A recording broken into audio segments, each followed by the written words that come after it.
You know what I'm saying? And when she said, you lied on me, he said, yeah, you lied on me. That's why I said you farted. He should have said, bitch. You know what I'm saying?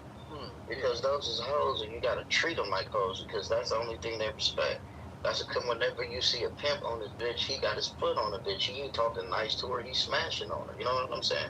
Because a hoe take everything for granted. You give a hoe an inch, she gonna run a barefoot country motherfucking mile like it's $1,000 at the end of it for. You know what I'm saying?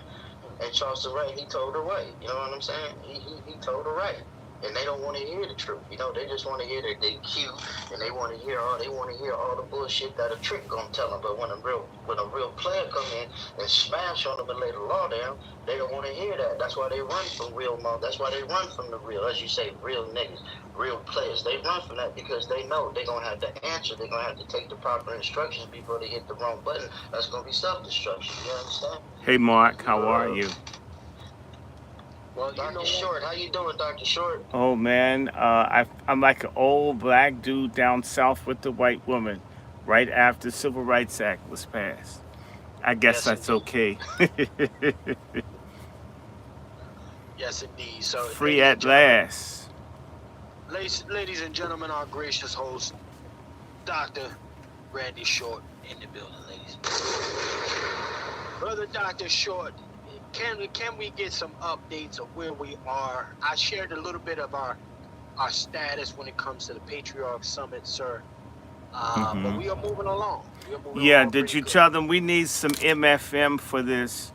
I believe that we want to raise $15,000 to $20,000, and that's not a whole lot of money for what we want to do. We'll be talking about health, education, criminal justice, Second Amendment rights. Uh, we want to do things. In fact, we Negroes spend millions of dollars for Greek letter organization get-togethers. You know what? Until the folks who are not initiated, that are not Masonic, until we spend a little bit of money on black male solidarity, where I don't need to put a brand on your dick or your ass or make you eat goat and cum for me to call you brother. Seems like solidarity, people can put a little bit of money on that. And so, absolutely, we want it. We need it. This is a pivotal, epical time for us. So, we want people to give. We got the deposit in. We need a good, what? I need a few thousand more. In fact, I need like 60 some odd $100 more.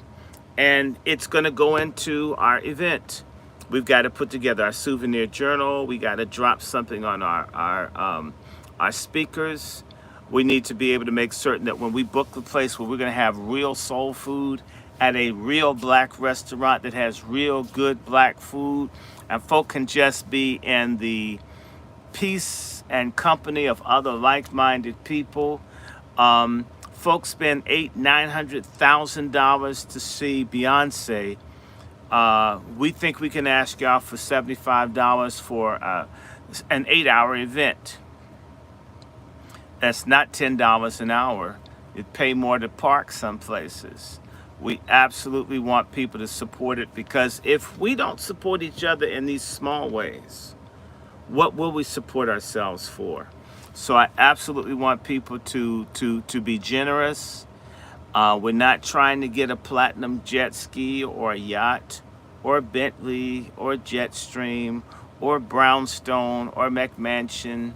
We're not asking you to pay for us to lay out on the beach at Hedonism 1, 2, 3, 4, or 50. But we do want your help for us to get this thing done right here and now. Right here and now, for you to do what you can do to support our effort to get this. And of course, we also are going to have some sisters there. We need sisters as observers. Take those hoes down. Put up a nice picture of black women that we can respect. Those hoes aren't sisters. Hoes are basically freelance sex workers. I want to tell everybody, I hope you had Juneteenth. A lot of dead and shot and wounded people had Cooneteenth. And so, peace to everybody. I hope you guys saw my highly edited reparations piece on MSNBC's website yesterday. Chef C, do you have a visual for that? You may I'll pull it. we may see more essays and articles written by yours truly. If it doesn't sound radical, well, all the radical black folks have an opportunity for me to write for them. It's interesting. I get the white media to offer me an opportunity before I get from black people. That's how it is sometimes. A major white group, and yet I know certain people, they have decent sized platforms. I'm never invited in as a guest. I'm not mad. I'm just noticing. I think I wouldn't be half bad. But if MSNBC thinks that I'm worth listening to, why would people with small black platforms not reach out? This is why we want to have a Patriarch Summit. We black men and women need to support and help each other, not against anybody else, but for ourselves. But we are against bullshit wherever it comes from, inside or outside. So this Patriarch Summit, we need y'all to dig deep. So Brother Mark, Brother Reparations Nation, Sister Star Thompson, who constantly sends stuff, Sister Quiet Scales, I mean, God, they're trying to marry me. Well, that would be good. You know, I don't want to die by myself. I'm just teasing. She's like, cut me off now. Thank you, moderators, but we've got to do something. I want to let you guys know. You may not realize how critical we are to each other. I just got off the phone with a serious community activist in Chicago, and I was explaining to her that there are going to be discussions in the next few days about what can be done to help black folks if Donald Trump should become president. Believe it or not, when Sister Star Thompson helps me pay my phone bill, dear, and my phone bill's high. What I'm doing with my phones and other stuff, it's not, dumb stuff. We're lobbying. I'm basically an unofficial lobbyist for reparations and doing the best I can. I can do more and will do more. But I want to let you know that if there's a new platinum plan to help black people, you guys supporting Chef C, supporting Negro Knight, supporting Brother Juan, supporting Brother Q, supporting Brother Twizzle, which in turn supports me. We're literally just a few of us helping each other have the ability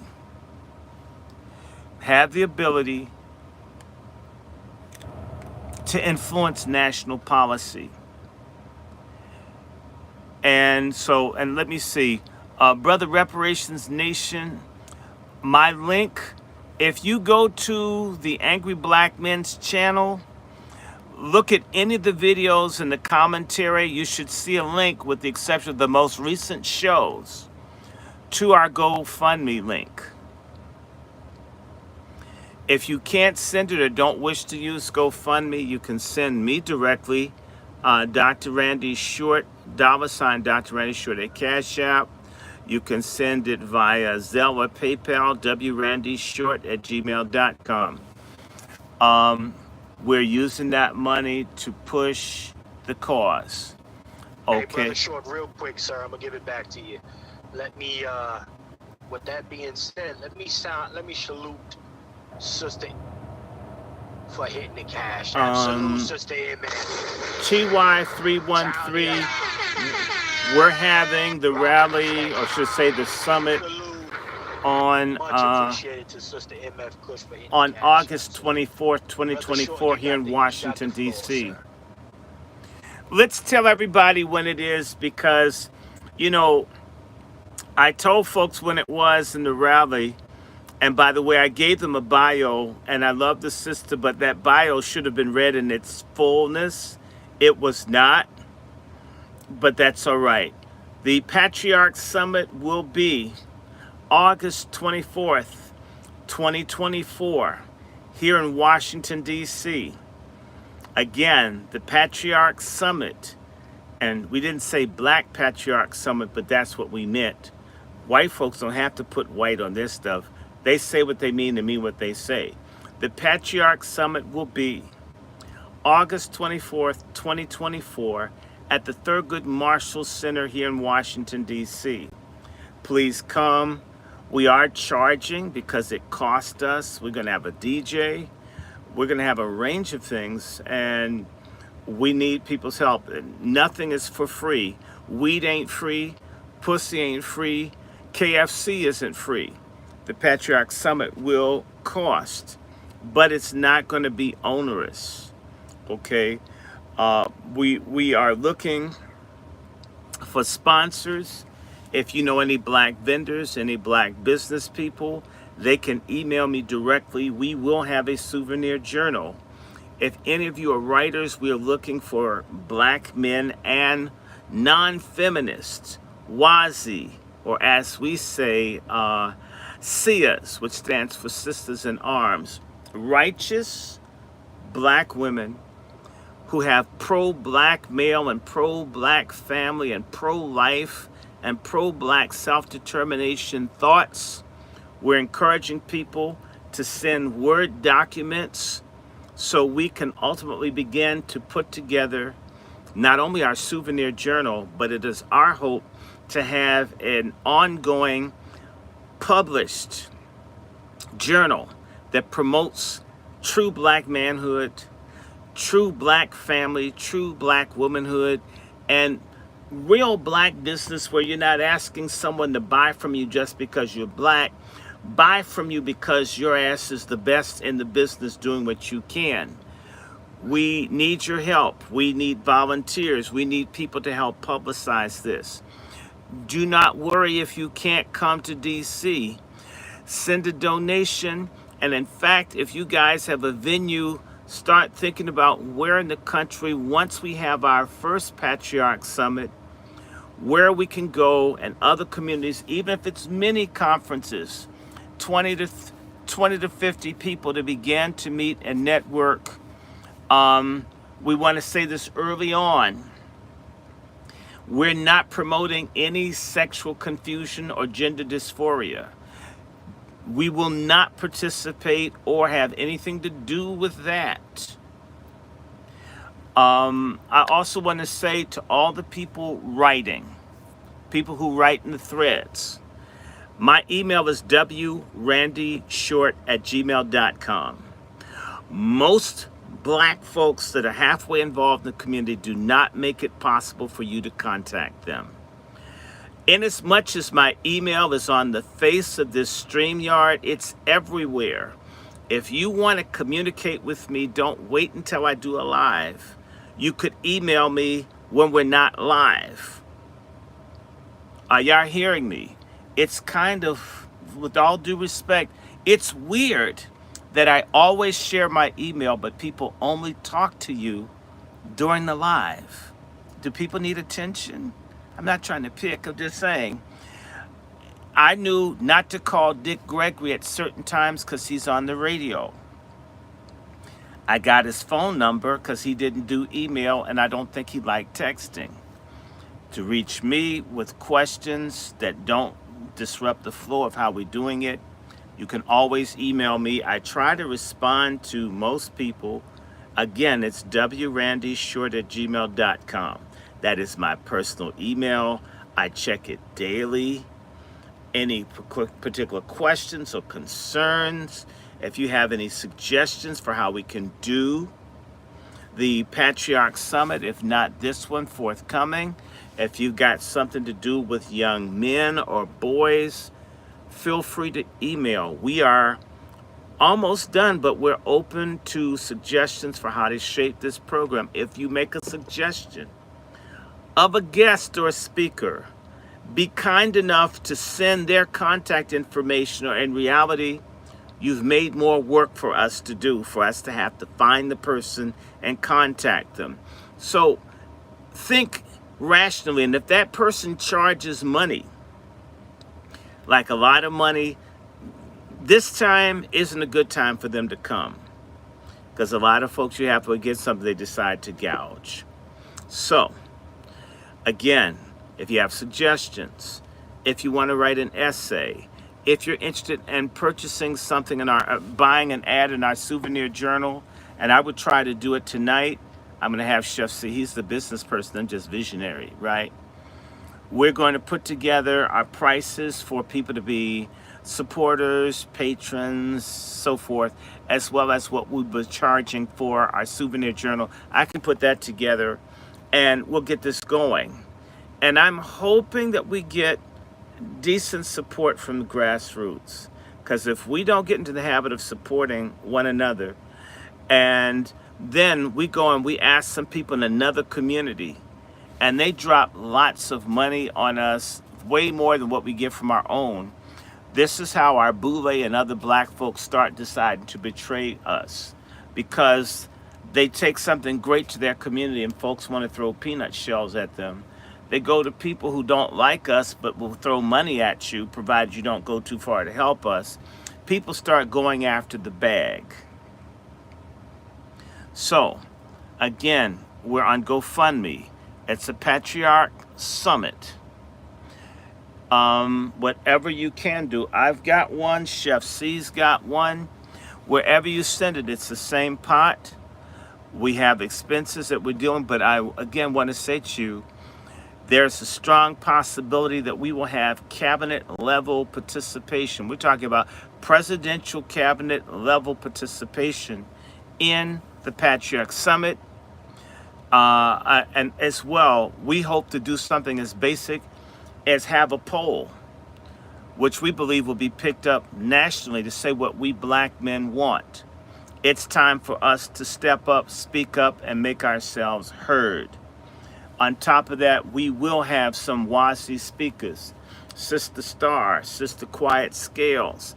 If you guys, if you ladies know some serious, hardcore, non-castrating, non-pork chop feminist black women that are down for a fight, that are ride or die with the black American man, please send their name and information, because we will be building a 3-part database. We want a database to find the serious black men, however many or few there are, the serious WASI, warrior sisters, and we want to find some young black folk, because in reality, I mean, hell, I'm 59. There's no guarantee I'll make it to 65. We must begin to train our young people. We don't want them too young. In fact, the older they are in terms of their youth, the better, so we don't attract pedophiles. We're going to have to vet these people. Please don't send us any freaks. I hate pedophiles. If you're a pedophile out there, you're worthy of death. Seriously. No, mine attracted my ass. You're a freak. Please don't send us any pedophile recommendations. We don't want them. I repeat, we don't want freaks. We don't want feminists. We don't want child molesters. We don't want one. And no, I don't believe in redemption or transformation for people that hurt children. Only thing transforms them is a mortuary. That's right. I said it. Go on, Brother Chef C. And I want to point you again, I did a decent Juneteenth article. I hope I get to write more.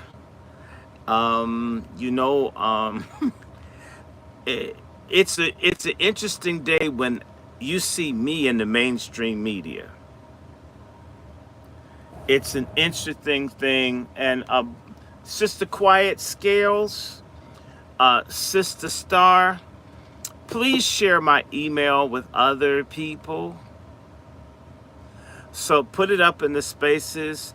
Please put up the GoFundMe if you can. Because, a lot of times we put this up, but it doesn't mean people will look. You guys will be amazed that I'll have all the information on the screen and they'll still ask me. And that's part of why we need to meet. A lot of our people, we've been dumbed down, where the information's presented and we don't move with it. That's a part of mind control. When you have access to do and know better and don't do it, it's because you've been duped into not using your mind. This is why they're bringing out artificial intelligence to replace natural intelligence that you should have naturally. Let me stop here. Chef C, I hope I was in. Again, support us, the Patriarch Summit, August 24th, 2024, here in Washington, D.C., Thurgood Marshall Center, a black-owned venue. We'll be having some place to eat afterwards, and a social place, a black-owned venue. Everything about this, for the most part, is amongst us, for us. I don't think we have any speakers that are not lineage. In fact, this is an FBA all-day event. Not against anybody, but we can do things. Even the sisters, our Wazis, are American. Made in America. Come on. Am I right, Chef C? No, that's a fact. Okay. I wanna salute, real quick, let me salute my brother Next Level tapping in. Salute. Salute, brother. Again, this is the brother Nico in the building. Salute. You know, this, ladies and gentlemen, again, all the lip service. Haven't you had enough of Quiet Scales. It's W sure Randy you've had Short enough at of the lip Gmail. service, and we are now W Randy at a Short. different Where you stage write where me. we can provide true W value. Randy Short at And this is Gmail. what I we don't know wanted to who the do here. Dr. Randy Short. So, I with may that have being that said, one too, ladies and but gentlemen, W definitely Randy for Short all is the those who better have one. supported W far, Randy, okay? Please, again, please, remember, go please, ahead Quiet to Scales. the YouTube channel. I have made season 1 available to y'all. Compliments, right? Compliments season 1 for getting us to this stage of the Patriarch Summit with your contributions. Okay? So this is just a little token. Y'all got season 1, all right, from the Soil TV right now. Go over to that YouTube channel, y'all. Y'all can do that and find it and watch. Y'all see what type of time we are on. Brother Short is on the DC episode along with our brother Juan J. Johnson. So definitely go check it out, ladies and gentlemen. Patriarch Summit, it is happening. Just to be very clear, ladies and gentlemen, Thank you. I was going to put on the brunch, Thank you, Quiet the lunch Scales. for you. Doing this is a lot of work. So we are going to support another Black American business. So after we conclude the Patriarch Summit, we will then have, I guess, the refreshments and everything at that Black American-owned operation, ladies and gentlemen. We'll make sure you guys all have the details and information about that. Some of the categories I want y'all to be aware of that we're going to be covering here.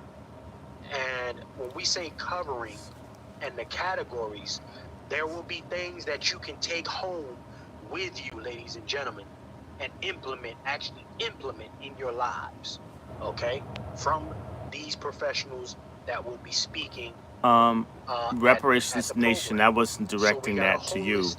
I was directing that to another set of questions. But I said it so everybody would hear it. We'll be taking care of that portion. We got our two-way prep and protections from our Black American firearms trainers and retired policemen. We got our media propagandists, guys that are on the grassroots, guys and ladies who are on the grassroots level. Thank you, Quiet Getting Scales. real media coverage, what's happening, what the echoes are on the ground level. They're going to be telling you some of the tools with which you could use if you decide to enter this propaganda warfare. Okay? Next, we have farming, livestock, agriculture, and hemp. Ladies and gentlemen, livestock, agriculture, and hemp. Beautiful. Okay? Real farmers with real land, and actually these guys are really producing shit. Okay? So you will definitely hear from these brothers how they got busy and how they've been able to execute. Next, thank you, Sister we Star have Thompson. our Wazi sisters who will be able to address y'all as well. These are some of the sisters, that support a true patriarch, Black American patriarch household. Okay?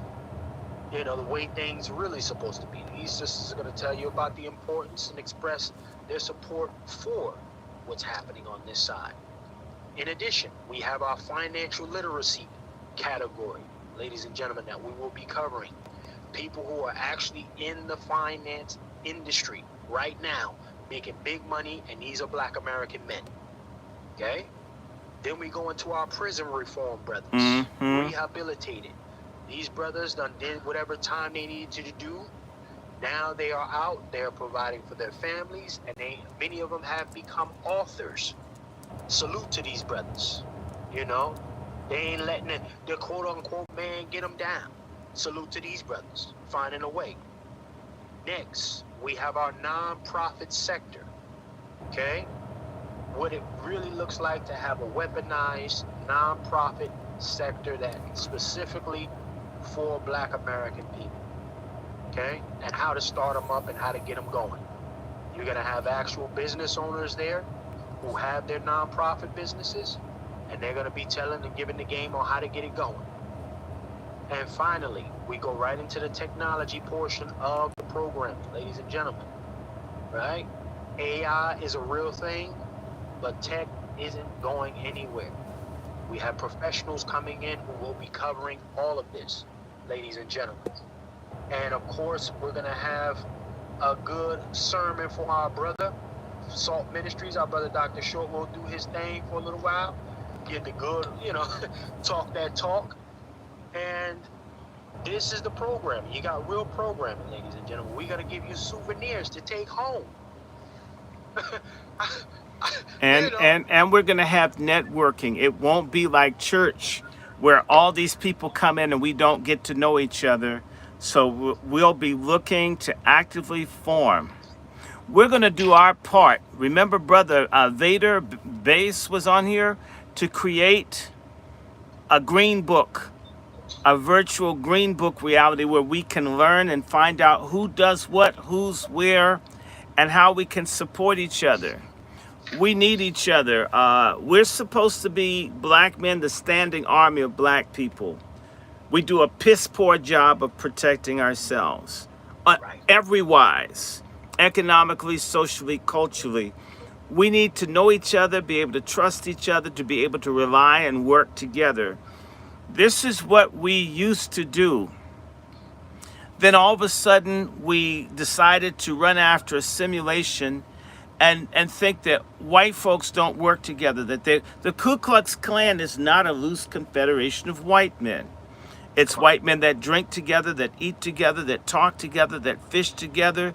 They're in regular contact. And that's how they're able to move. As long as we act like my pussy and me, my car and my house and me, not to knock pussy.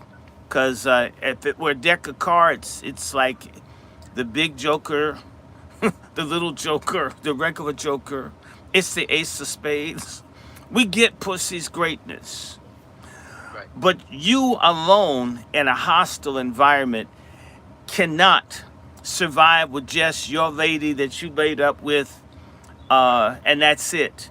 No group of men act like have dick will travel.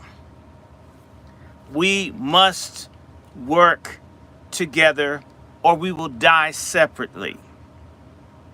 That's a fact. The same energy that we've put in integrating and getting along and kumbayaing with everybody else needs to be redeployed to finding those worthy. And of course, when the righteous Black men get together, the virtuous patriarchs, not pedophiles. Damn. See, that stuff still has me mad. When the virtuous patriarchs come together, we can purge out the sorry Black men. The ones that abandon kids, that beat women, that are sex predators, that lie, that can't keep their word, that are preying on us, that cheat, steal, kill. We need to become an army to clean up ourselves. And trust me, if we clean ourselves up, we'll clean everybody else up too. Right. And so now is the time for us to begin to reintegrate. We've disintegrated because we integrated with them. They didn't integrate with us. And so we've disintegrated. We need to stop the disintegration and reintegrate. And I'll just tell you, why are Black communities unsafe? Let's just be real. Black men, rogue, typically bastard young black men with no fathers, with the stupid mother with the, triple decker ass that has kids by the whole phone book. The real problem is out of order black men who screw out of order black women that make more out of order bastardesses and bastards that repeat the cycle that's killing us. Come on. Come on. And we black men are going to have to stop it. Stop being tricks and faggotists and bastard makers and start being fathers, leaders, brothers, and captains of community. We need to do that. Look, you set up a business in a black store, a black community. I'm sorry, I'm going fast. You know who's most likely to shoot you is a black man that blows your head off because you have a store in the community that's underserved. We need to cut that down. We need a damn 10 commandments. And if you mess up the community, we get your ass. You'd be lucky if the cops got you, if we got you first. We need to clean this up. We shouldn't have pedophiles going through our neighborhood like what happened up in New Jersey. They shouldn't have called the police. That man should have disappeared. We should never see him again.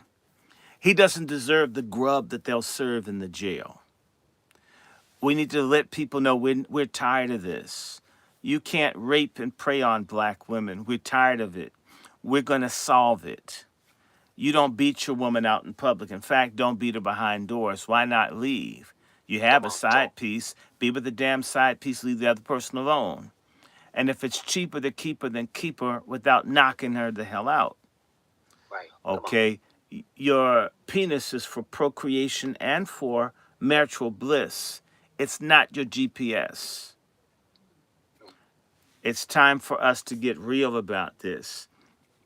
And if we men raise our standards, the women will be forced to raise theirs. And if they don't, we don't have to marry them. There's no law that says you have to marry a woman that won't respect you, where, you've had enough DNA tests to be Johns Hopkins because you don't know which kid is yours. They all look like Fu Manchu and Charlie Chan.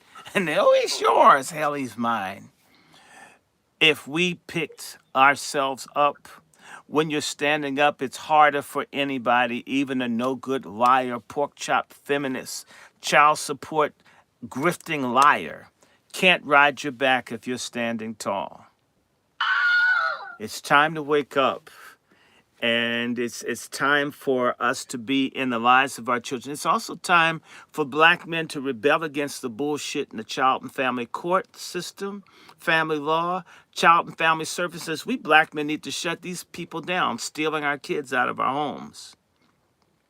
Right. We need to, instead of saying, man, you know what she did to me? I'd rather go to jail than pay that. So they brothers going to jail because they don't like the decision of the court, but we don't go and run to be judges or run the little racist ass judges that see every black family as a blockbusting opportunity.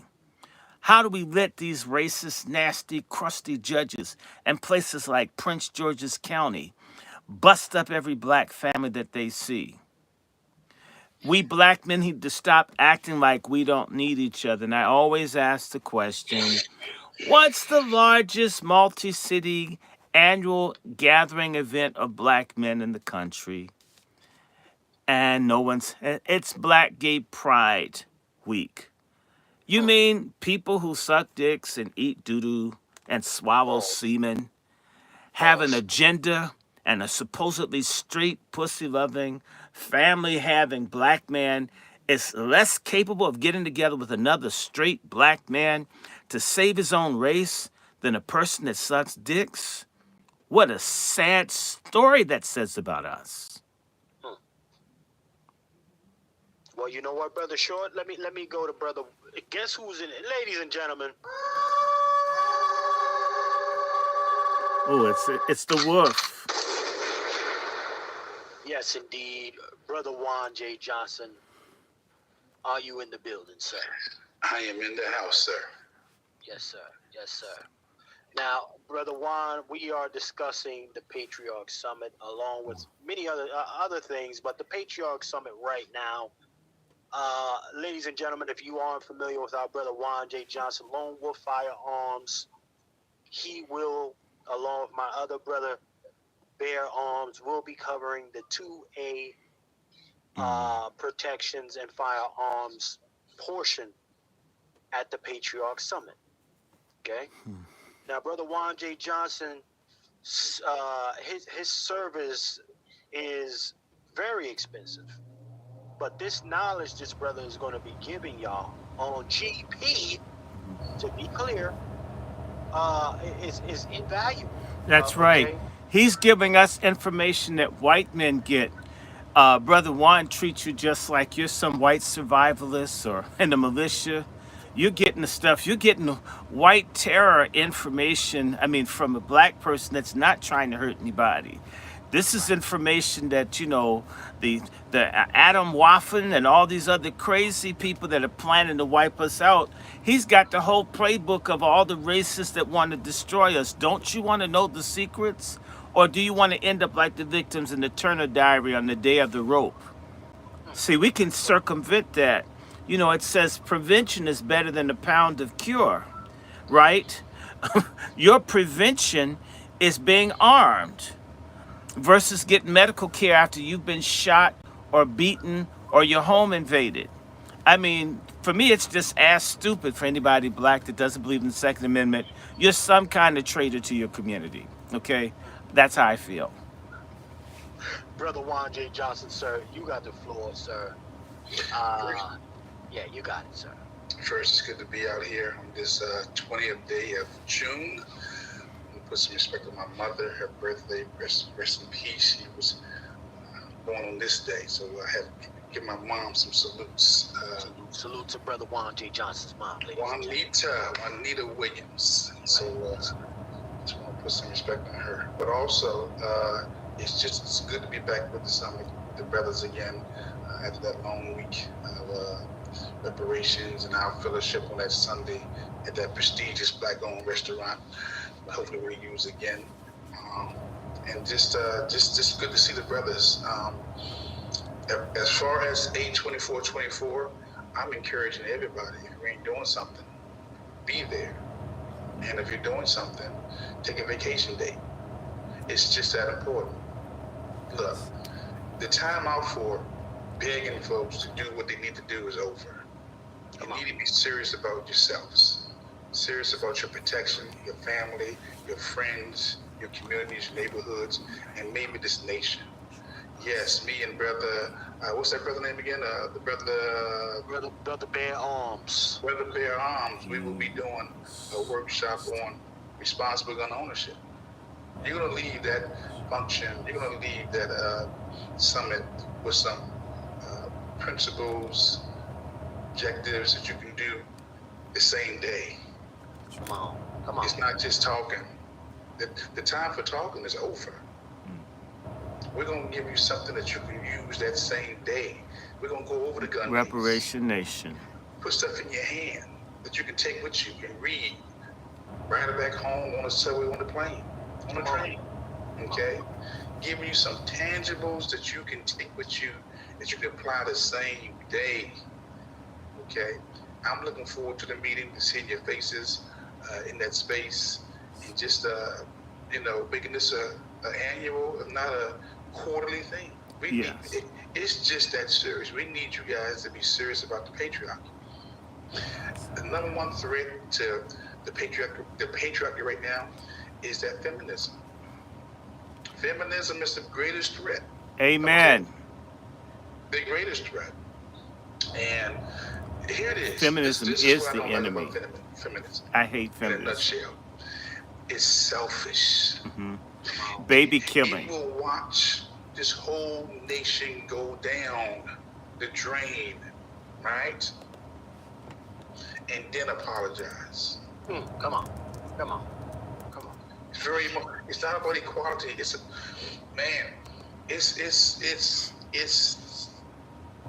I can't find words. But we need you there on 8/24/24. Come in there, come ready to take some notes, bring your pad, your paper, bring your laptops, your iPads, and know that you're going to be empowered. You're going to be informed. You're going to be educated. You're going to be entertained. But you're going to have some tools you can take back home that you can apply that same day for the rest of your life, forever. That's right. Okay? You know, and I salute to our brother Juan J. Johnson, ladies and gentlemen. Brother Juan J. Johnson, Lone Wolf Firearms, ladies and gentlemen. Let me share something just so we have a full understanding of how serious things need to be taken, ladies and gentlemen. Okay? Let's be clear about this. I don't know how many of y'all are familiar with this Venturis thing, but they have one of the guys, this guy is a conciliar officer for the U.S. Department, United States Department, y'all. And he getting gained, this dude knows, he's coming out and admitting personally that, yeah, this great replacement theory thing, cats, it's not a theory, it's real. And the United States government is putting millions behind getting you up out the way. So when you talk about protecting your family, right? you definitely need to come to the summit, okay? Because this kind of game that y'all gonna get from there, you'll definitely be able to protect something that's inevitably coming down the pipeline. Let's play this. Fair use. Mostly with immigration. Most people do the letting in criminals daily. The big issue for the hell region is migration. So we poured a lot of money into Central America. Like how much? $4 billion over 4 years. But now migrants are coming from there. Like Venezuela. Somos de nacionalidad venezolana. Tenemos vuelo para Nueva York. Entonces, ¿le compraste un vuelo con Spirit? Sí. Por ejemplo. Sí, entramos con la cita de CBP One por el puente fronterizo. So what is the end goal? Why aren't they allowing it? They want to change the term to the United States. So our aid goes to female prisons in Mexico. Some of that, yeah. I know it's a little fast, ladies and gentlemen, but the interviewer asked this person, what's the goal here?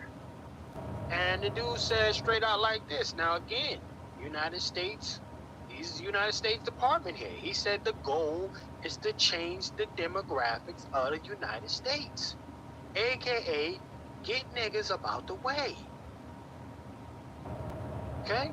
And they're getting financed. They're getting all the way to the bank. And let's be very clear. In little less than 10 years, these same folks, right? Everybody that's coming over here getting all these giveaways. My family came here with nothing and worked hard. Huh? Just like all the other folks who get you the guilt trip talking about some pulling yourself up by the bootstraps. Well, they got giveaways. Huh? What? Homestead? Brother Short, give me some act. Give me some giveaways that they got, sir. Chef, a lot of these people are involved in sex work, so they're pulling themselves up by their booty straps. Okay. I mean, they're here, right here on New York Avenue, selling ass, selling kids, with the city subsidizing it. Okay, so bootstraps, hell, booty straps. The tamales. Let's play a little bit more, y'all. Try your hardest to hear it because it is going fast. Oh, they're selling that But ass. yeah, you know, it's not an illusion anymore, ladies and gentlemen. All these people coming over here and nobody has any response for it, even from your Republican side. You better believe that all these folks is on the same type of time. Brother Chef, Yes, sir. I think the illusion is black people are like Walking Dead. That's the illusion. I've never seen a group of people who want to practice a black group sex suicide like black people. I've never seen, like no other group of people who practice black group economic suicide. It is hard for them to believe that there are people who do not love them, who cannot stand them, who cannot stand us. Right. Mhm. I mean, because they've been pushed this love your enemy, pray for them to use you. Hold on, hold it. Juan, Yes. let's just talk about nigger preachers, one of my favorite subjects. If nigger preachers practice so much love, why there's so many fucking different black church denominations? Why? Because the nigger preachers don't like each other. and they break off. They've got more division than cell mitosis and meiosis. I mean, all these different sorts of Methodists and Baptists, it's bullshit. They don't love the next Negro with the congregation, and yet they tell you to love the Ku Klux Klan, the Nazis, MS-13. They don't mean that. The reason that these preachers are saying this is that they get money from the cities, city governments, to help kill us. The same way they got money with COVID. Anybody telling you to love everybody and not telling you to love yourself, ain't talking to you about doing something for yourself, ain't complaining about homelessness or gentrification, is an enemy. Most Negro preachers are white boys that can hoop. Oh, sell out yourself, trust white people. White people love you. White people gonna take care of each other. Oh, white people so good to us. They let us pick their cotton. Why'd we stop? But I'm gonna tell you something. They're gonna bring up some other people to make our burdens light. We're gonna have black and brown unity. Yeah. And they talk this bullshit. I mean, I'm telling you. You'll never hear black preachers tell the truth until they don't have gas to put into their big-ass cars, till they can't pay for the chillers in their church, till they can't pay the electric bill on their ghetto cathedrals, as long as we subsidize these liars. Right. I mean, one of the things we're going to be talking about, Pat Talk, is if you need God, have him in your damn home. You don't need to go down the street and watch some idiot with a pack of hot dogs, hog meat on the back of his neck, sweat salt into his clothes on Sunday. You need to have a God in your home. You need to have some holiness in your home, because you're not going to find it in a building full of folks who couldn't make the freak off because they were too ugly on Saturday, so they went to church Sunday morning. Let's tell the truth. A lot of folks, they can't get nobody to be laid up with going to church, asking for God to help them for people to not see how ugly they are so they can lay down with them. I mean, the church has become a brothel of self-hatred and black degeneracy and black self-destruction and black suicide. I didn't say God. I didn't say the Bible. I didn't say faith in God. I'm talking about these fake liars. The take dicks jigs type preachers. And even I told my mother last year, this Tony Evans, he's fake. He's fake. He's fake, he's fake, he's fake. I told her last year, and then I had to say, Mom, did you see the story of Tony Evans? Told you that nigga was off. I mean, in fact, did I tell you, Chef? I did tell you. I went off on Tony Evans 49 years ago. When Tony Evans saw me last year, the year before, on a Zoom call, his whole composure changed. He remembered when I went off on him back in 1975. Now, I called him fake 49 years ago. I've had to wait all this time for the shit I said to come true. His ass stepped down. These folks are predators. They're businessmen. They're liars. They're grifters. You know, they're going to teach some truth and tell some truth, but Trump tells the truth sometimes. Biden can't remember what the truth is. There are a lot of people that tell the truth some of the time. We're looking for people that tell the truth all the time, even if it hurts. If they're not prophetic, they're not with it. I'm just trying to tell you, a condom doesn't look like a colander or a strainer. A preacher that lets all this shit go by ain't a preacher. They're a hustler. They're a religious race pimp. And sometimes a sodomite on the side. And a pedophile too. And a home wrecker. And a tithe grifter. And these same people are saying get along with everybody. And I'll tell you, it's because these Negro preachers like the late Fred Price were trying to get to preach in the big white churches. And try, man, ooh, look, I'm with Billy Graham, and the folk are calling him nigga and all, and he didn't mean that. God hasn't worked that. Shoot, he should have had his teeth on the floor. The biggest traitors that we have, and a lot of those people in the preachers They're all Greek letter and they're Masonic. Let me tell you something. On June 4th, when I was at the Prince Hall Mason Temple, I had a chance to watch black Masons grovel over the superior white Masons. I couldn't film it, but I saw it. It's a lie that black Masons are for black power and black independence. They are all under the white lodges. It's a lie. In reality, everybody that you've been told is telling us to get under white folk, to get on our knees, to crawl on our chins. And as Biden said, y'all gonna have to get behind the Hispanics. Look at how that Jack-o'-lantern, Pumpkinhead, Sleepy Hollow, Roland Martin, and others are still pushing Biden because money's being given to the Greek letter organizations and the Masons to keep us from demanding reparations and justice and freedom. There are black people, the top 15%, that are an open genocidal conspiracy against the rest of us. And until we come down and look at little ugly Maxine Waters, now that this white man's talking about cutting her head off, she's afraid. But when black people were being burnt out of the district that used to be black when she was in it, she wasn't involved. Black folks who weren't threatened but actually were being attacked and killed by Latin gangsters because Maxine Waters is she's basically an acolyte of the Mexican mafia. Now that her life is being threatened, now she's scared. That white dude got sentenced and they didn't even really come out all after. She's scared. In fact, she's scared enough to put on a more humble wig when she's in court so people could tell it wasn't James Brown trying to do a revival concert. This is the kind of stuff that we're dealing with. Let me land my plane for a second. No doubt. Real quick, ladies and gentlemen, salute to brother Drip in the building. Drip Show. Drip, y'all. Go ahead over to Drip and subscribe to Drip. He got some good programming over there. Solid brother tapping in. Let me see who else is up in here real quick. Salute to Deceptively Unique. That's an interesting name. And salute to you, sis.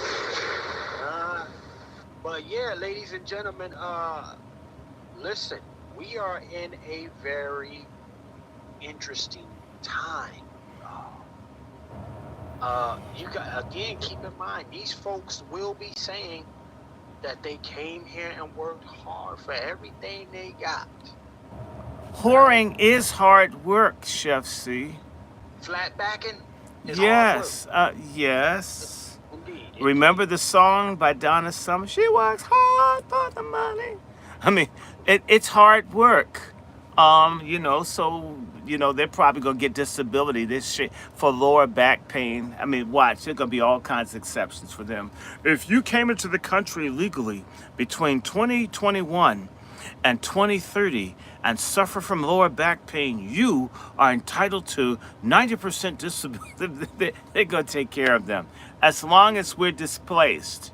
And I have to keep saying, all of the so-called black civil rights organizations like the NAACP, the National Association for Confused People, or National Asshole Network, or Urban Greed, and all the churches. And by the way, did you know the black fraternities and sororities are all in relationship with these illegals and La Raza? Did you know that? Which means that even when you are a Greek black person, you're against black people.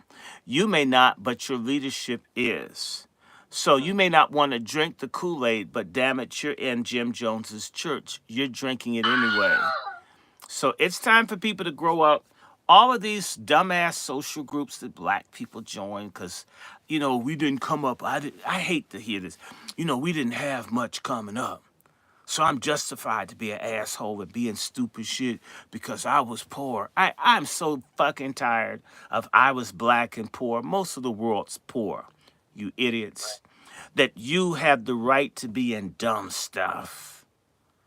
It's despicable. Well, let me play some more of this, ladies and gentlemen. Peep this. Keep your ears open. We were black and poor. We didn't.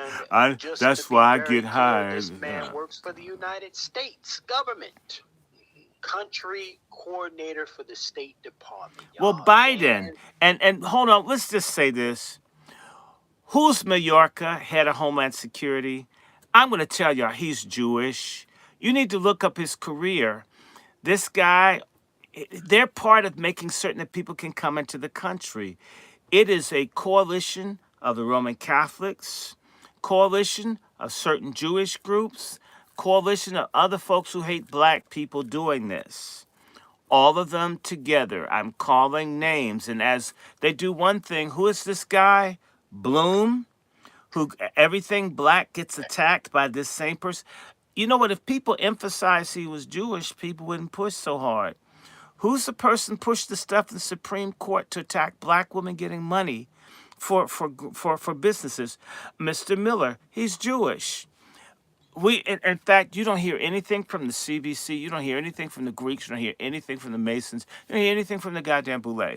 You don't hear because they're laid up with these people. They're paid on either one way or the other. We who are not paid must hold in particular and punish and purge the wealthy black people who want us all to die off. And they think that if they just get the broke ones of us, they won't get them too. A lot of folks haven't studied the Holocaust. A lot of rich Jews got gassed. They thought that just selling out the broke Jews, it wouldn't happen to them. We have too much goddamn individualism among black people and not enough collectivism that what happens to the next person is likely to happen to me if it's a system, and there is a system and a pattern. But Doc, watch this. This patriarch conversation is important because we've been betrayed by the patriarch. Come on. Mm-hmm. It's the patriarch, the black patriarch. Yeah, these old Negroes. Yes, they are the ones who not just betrayed us, but they continue to betray us. And this is why I say unapologetically that we have to walk over these carcasses. All of them. All of them. And don't look back, even at the cries for help. Well, look, it's too late for some people to be helped. You have to, what is it called? SYOA, save your own ass.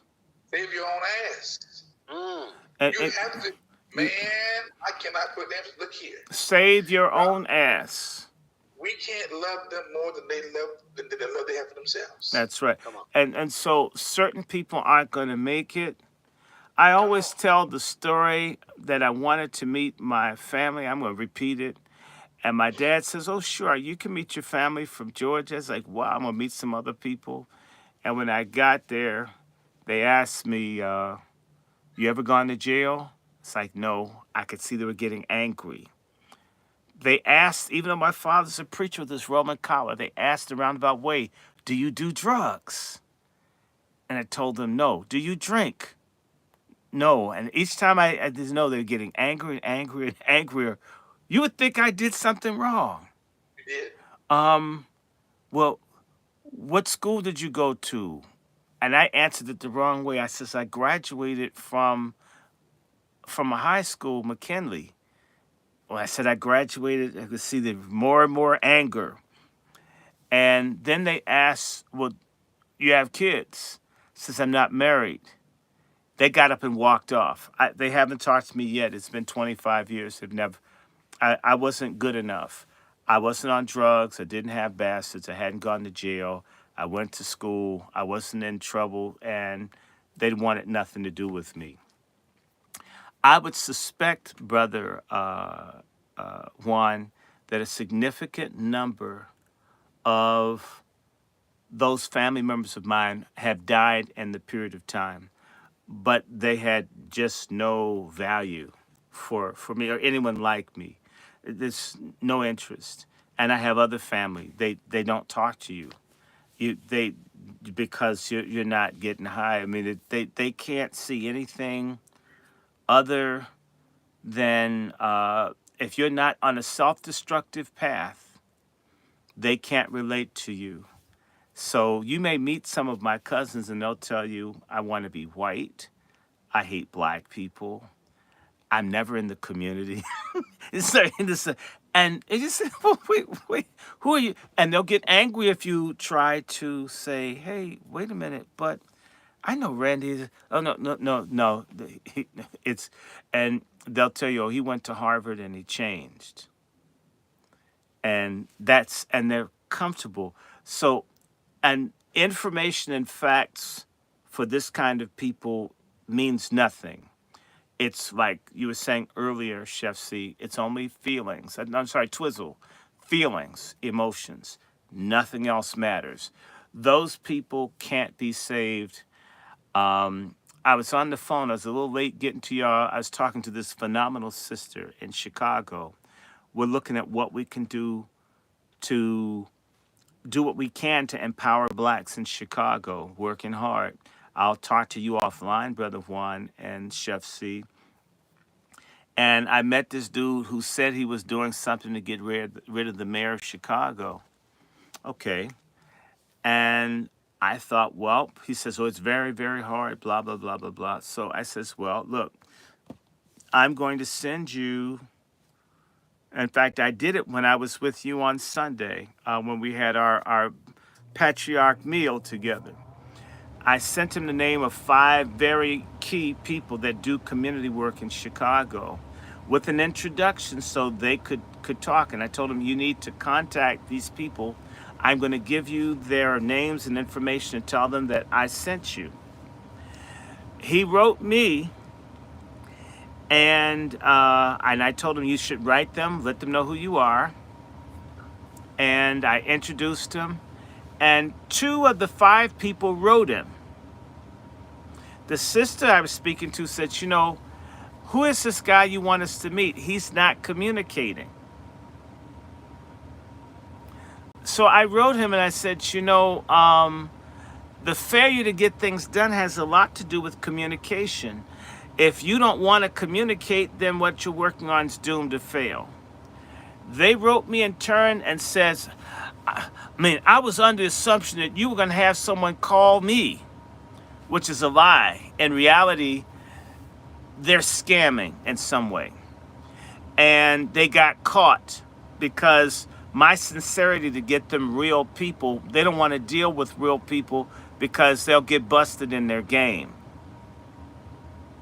So we have people out here talking about they want to do something, and in reality, when you put them around real people, they disappear, or in fact, they'll come back and blame you that tried to help them for not doing enough, when in reality, you need to wipe your own ass if you don't want to stink. The one good thing about getting a colonoscopy, now that I've gotten one, is you may have a sodomite open your ass up when you're asleep, but nobody likes to smell your open ass, not even them. They're quick to try to get the hell out of there, okay? Nobody likes smelling your ass. This is why we need to handle our own business. And people who lie and fake and scam, we're coming into a period now where everybody's being exposed. And not only are they being exposed, as for me, I have no problem having nothing to do with people.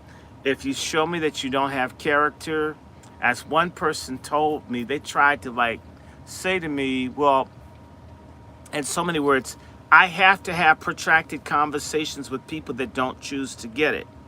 That's not very Christ-like. That's not very Christian. And I told him, oh, contrary. It's very Christian. Jesus said, shake the dust off your feet. Consider the dust shook. In other words, Jesus is saying, learn how to walk over the cadavers, like Juan's saying. People that don't get it, that don't want it, that can't be saved, won't join the movement, won't participate, gotta sell out, gotta be a coon, gotta be a degenerate, gotta be a predator, gotta be a pedophile, gotta be a hoe, gotta be a feminist, gotta be a fagonist, gotta be a coon, gotta be a niggling, gotta be a blackneck. Well, then damn it then. Gotta be a bastard maker, gotta be a child support grifter, gotta be a freak-off freak, gotta be a divorce court freak, gotta be give your money to every other community freak. then your ass dies. And you know what? We'll be better if your ass isn't here. Get out of our way. Brother Juan J. Johnson, sir. Ladies and gentlemen, first and foremost, let me play the rest of this track for everybody. Listen here, family, let's stay right where we need to see with this. The real Negroes are here, are coming, first and foremost. Pause. The real Negroes are coming. Yeah, to like help train them up. We're working with gender issues in Pakistan, so we're trying to recruit, retain, and advance more women in law enforcement. Hey, Brother And so Rodney, we peace should to be spending you. the taxpayers' money in our country on this issue. Women simply don't seem to care about. Secretary Blinken, how close are you to him? 5 degrees separation. This is such a niche industry that flies under the radar. Yeah, the average American person. Most people don't know what we do. Mr. Chairman, thank you very much to you, Ranking Member Risch, all the members of the committee, and thank you for the opportunity to testify today. He has briefings coming up in 2 weeks. He has briefings? Yeah, on the Hill, about the FY 2025 budget request. And that's like with all the congressional people. Big issue for the Hill for our region is migration. Oh my. Stop migration. What are we doing to stop migration? He's not accountable for that, is he? Yeah, we do stuff for it. Oh, do you? Yeah. Oh. I didn't realize that. It's called the root causes strategy. Ooh, it's giving money to support and help people at where the origins of the migrants are, so they feel like they can stay there instead of migrating out. So it's Central America, basically. It's what? It's basically Central America, like support and development. So we poured a lot of money into Central America. Let that percolate for a second. Your tax paper, ladies and gentlemen, your money. And it's definitely black people's money because we pay taxes and don't see any improvement. Taxes is basically a fraud against black Americans. We pay in and we don't get. And these bitches run around and talk about how we're tax receivers. No, we've been ripped off for taxes for 150 plus years. Right. Ladies and gentlemen, this is highway robbery. But you know what? Listen, a good amount of us sit there and just take the shit. Pause. Mm-hmm. You know, so let's play a little bit more of this though. This is what's happening right in front of us. Like how much? $4 billion over 4 years. It's like a lot of money for those places. That's a lot of money. Is it doing anything? I think for them, yes, but now migrants are coming from outside there. Like Venezuela, so we're like, oh, this would solve that problem. No. So what does he say to that? That looks bad for the administration, doesn't it? Yeah. Oh, it looks bad for any administration. Because no one solves migration. It's like, Let me say this, family. Let me say. Hold on. Is Twiz? Is you in the building? Cause Twiz. He's in California. He's facing this stuff harder than anybody. Twiz, talk to me about this, family. How does hitting home for you, family? Come on. It's destroying up here. You heard what he said. No one self-migrate. So what that means, they're getting the incentive to come here. And not only that, who's been doing all the so-called crime related to these little white girls? People from Central America, Venezuela, Panama, all around there. So it's kind of like they're telling on themselves. And like Brother Juan J. Johnson, a military man and a man who's very fluent with military tactics, you can see this coming. You know what I mean? It's like we got the high ground and we can see the play that they're playing. This really is the great replacement. But what gave, I'm going to say like this, what got my eyebrows rose and what got me standing up as attention is what's next for black people. You know what I'm saying? Because here, they're bringing all these immigrants over here. They have to house them, they have to feed them, and they have to employ them. You know what I'm saying? And up here, it's hella black people losing their jobs and their homes. So basically, what's next? What? You know, everybody is getting attention. Everybody is really now starting to pay attention to what San Francisco did when they elected the board of supervisors. She got elected to the head of elections. She's in charge of all the elections in San Francisco, so whoever get elected, he has to approve it.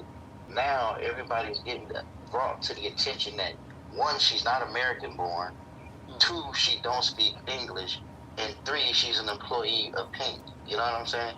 Now everybody's starting to raise fuss at that. And as you see on my page I posted earlier, they're going after the city of Oakland mayor right now. Her name is Jean Chow, a Vietnamese mayor. And the only thing she's been doing, she's been going on a fucking tour. She's been to Vietnam more than she's been in her fucking office out here in the mayor. Mm-hmm. You know what I'm saying? So it's some major changes. It's some major changes that's going on right now with this immigration and what they're doing with Black America right now. Mm-hmm. And it's kind of worrisome. It's kind of worrisome because, as a wise man always told me, God bless the child that has his own, because as long as you have your own, you don't have nothing to worry about. I worry about the people who don't have their own. Well, you know what I'm saying? What's next to them? Well, you know? Well, brother, I think I'm in agreement with you 100%, brother Twizzle. I actually think, let me say this of Black people. We got a serious problem of ingratitude. Have you ever noticed how you can do something for someone Black and them not say thank you? Almost curse you as you've done good for them? There's an attitude of ingratitude, ingrates, and that extends to everything. In fact, it comes out of God hatred. You hate being Black, you hate being poor, you hate everything, and therefore nothing matters. And people thought that you could be a second-class citizen in the wealthiest country in the world, and there's nobody that would want to be in your shoes. Because you hate being Black so much, you hate what you have so much, you're miserable about everything, and while you're sitting around shooting dope, drinking, being miserable, not coming together, other people thinking about how they can get in your space. These migrants, as unpleasant as they are a blessing to some of our bottom-feeding Black folk who you can't get to vote, who you can't talk to, who have to try every new drug that comes out, just any kind of order they say no to because they've been Black and held down. And now they're finally seeing, because I've seen people, I come from the helping side of Black society. Preachers, nurses, people trying to pull niggas up, and a lot of folks are like hogs. They like being in mud and shit. And if you're not careful with the dirty, shitty pig, it will pull you in the mud, and a hog will knock you in the mud with it. A certain type of Black person that won't be touched, and I'll give an example. I used to, and to show you, I mean, my mother used to pick up Black junkies and Black winos in their own shit, piss, and vomit. Wash them, sober them up, dry them, clean them, put them in new clothes. And some of them would go right back and shit and vomit and piss all over themselves.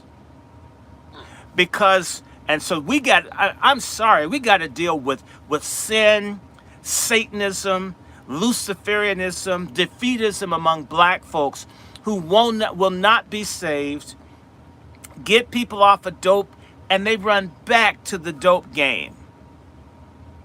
Oh, yes, they will. Some. And we spend too much time saying racism and justice, which all is true. We've allowed that to blind us to the fact that some people are fuck-ups that are going to be that way no matter what we do. 1 second, Brother Short. 1 second. Scared to death Negroes. Go ahead, Brother Short. You got the floor. People that will not do better, will not allow. And those people will be eaten by the migrants. In fact, it's time for there to be, because racism doesn't scare them, nothing makes them wake up. These are the kind of girls that take the celebratory pictures of getting the abortion. Just nothing that gets to their brains. The scripture says, he being often reproved or those that are often warned, those that are being corrected time and time and time again, harden their heart and stiffen their neck, will be cut off suddenly without a remedy. In other words, I know people, I've seen folks warn, try to change, beg for people to be different, and they've been rebellious. They will be destroyed, says the scripture. I don't care what color they are. How dare you, as limited as our resources are, if someone reaches into the gutter to try to help you, and your attitude is, I want to stay in the gutter, you can't do anything. I experienced this as a teacher. People who didn't want to learn, they were in school to fuck and get high. I'm not saying that rich, white, entitled, middle class don't do it, but they're white. It's a whole different status. For the black folks to act like we can slum and whore and drug and do suicidal stuff and not be hurt more than the people who've got trust funds and don't face medical apartheid and they get breaks and they get drug court, to think that people could be like this and not pay a consequence and talk about being black 1 second, but act as if history and injustice isn't waiting to put you in jail, to destroy you, to take your organs, to ruin your life, to give you a crazy sentence that you can never regain your life. Some people know better. They've seen their friends and cousins go to jail and not be able to vote or do anything. And then you run and do the same thing. You see gangbanging, you see the shooting, you see the drugs, and you stay. That's because some of our people have unregenerate, depraved, amoral, immoral, degenerate behavior that does not want a savior. I didn't say all. Many people want, and that's why I talked about the no good preachers that will not tell the truth, the people who will not rescue the perishing. I'm on them, and I'm also on the perishing. If you don't want better, then you won't get better. I'm going to tell you one more story. Up the block above my block, there's a guy named Geraldo. I think Geraldo's in his 30s or 40s. Geraldo and his friends, I guess on the weekends, smoke weed all weekend long. The sad thing is, maybe 20, 30 years ago, when Geraldo was young, Geraldo and another friend, as an older black, followed me home, got my briefcase, came to my house. And I didn't want any problems. I'm not a predator. I don't want to hurt anybody's children. First thing I did is says, before you can come in my house, I need to meet your parents, introduce myself so they know who I am. They can come meet my family because I don't want no mess. I went up to meet Geraldo's mom, pork chop feminist guys. Said, my name is, I live here, my mother and father here, blah. Your son and his friend followed me home. I did not want them in my house, not because they're bad, but I didn't know you. You should know where your children are. And before I'll deal with your children anymore, if it's okay with you, your children can visit my house. If it's not okay with you, please forgive me. I did not choose them. They chose me. I wasn't there, but I could see this woman rolling her eyes. She's an overweight black woman, heat-treated hair. And I think she told them, stay away from me. I was bad. Maybe I'm a predator. I mean, predators don't come to your house and introduce themselves to you. But you know what? Facts don't matter to a pork chop feminist or fagonist. So, Geraldo had a chance to have me as at least maybe a community older brother or mentor. But the mother, who's now dead, told her this, I'm no good, don't deal with him. Now they're gangbanging. A couple of them got shot like 2 years ago. Someone came through and shot 8 people like a block from my house, 1 dead. And they just smoke dope and their lives are wasting. I think had I even had a little bit of time to talk to them, maybe I could have made an impact. There was another kid on the other corner. This kid followed me home. I love kids, but I stay away from people's kids because folks lie. So the kid came over. I showed this kid a video about drugs and gangs. Their father, who looked like a gangbanger, came and got their son, and I had the front door open so you could see what was going on in the house. Okay. And he didn't want that child around me. They've since disappeared. But I have a lot of these stories where the kids reached out and the parents were fucked up people and they wanted their kids to be fucked up. And anybody that could help their children, I'm just saying to you, a lot of black women and a lot of black men destroy their children. I've watched it. And so they do, and so once the kids are a certain age or the parents raise them wild, it's, I don't know, unless the hand of God touches them, they're gone. Sometimes it's intergenerational. It's sad. I've got a family 4 generations deep of junkies. We're right here. My parents worked in drug. If they wanted better, it was here. They've elected to be junkies. They've elected to be weed heads. They've elected, there are other people, there are ways how you could get out. We have to understand that a lot of our people have made peace with sin and shame. And those people, I don't want to be bothered with. I don't care if they're my blood.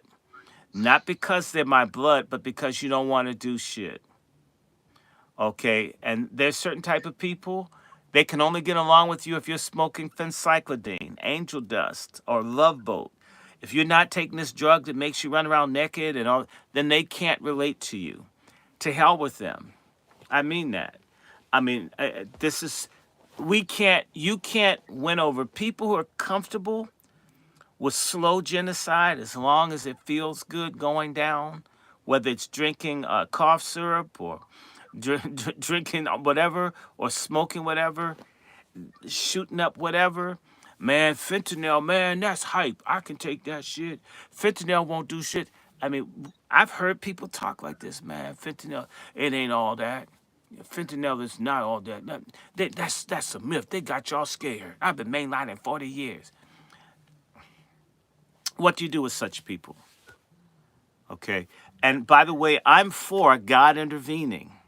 However, if folks don't want to be saved, if God can't touch them, trust me, your my asses can't either.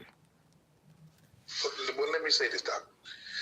I think the intervention of God is in place right now because you're hearing voices like myself, yourself saying, look, I can't stress this enough, family.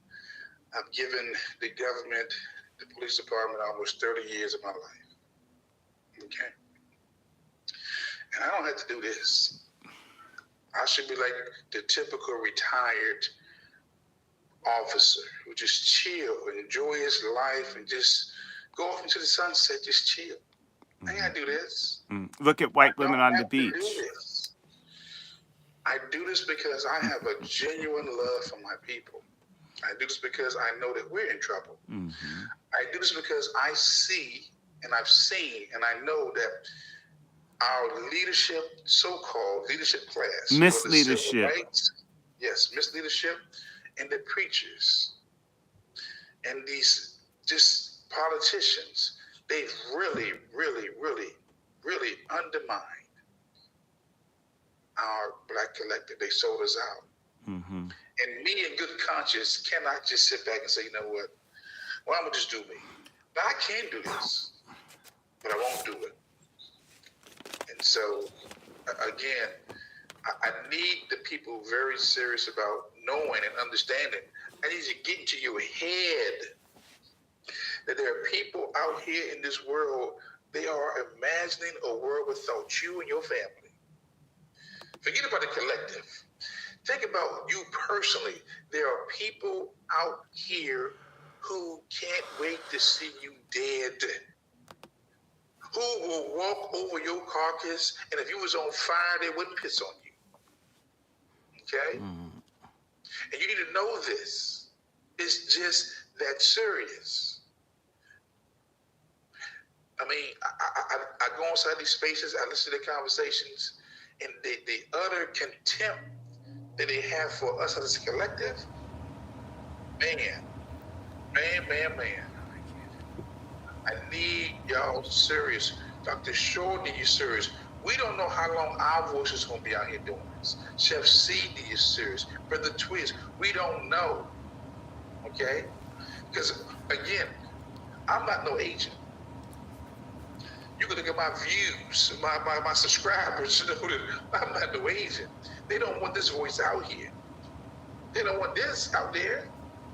Because I'm not just talking, I'm training, teaching. Mm-hmm. Give them the resources and information you need to defend yourself. I know what they're doing. They will give you a license to carry a gun, but they won't show you how to shoot it. Listen up. It's just that serious. I need you to, if you don't hear nothing else I say, just remember this. There are people out here from all these ethnicities who can imagine a world without Black Americans. Yes. We're dirt beneath their feet.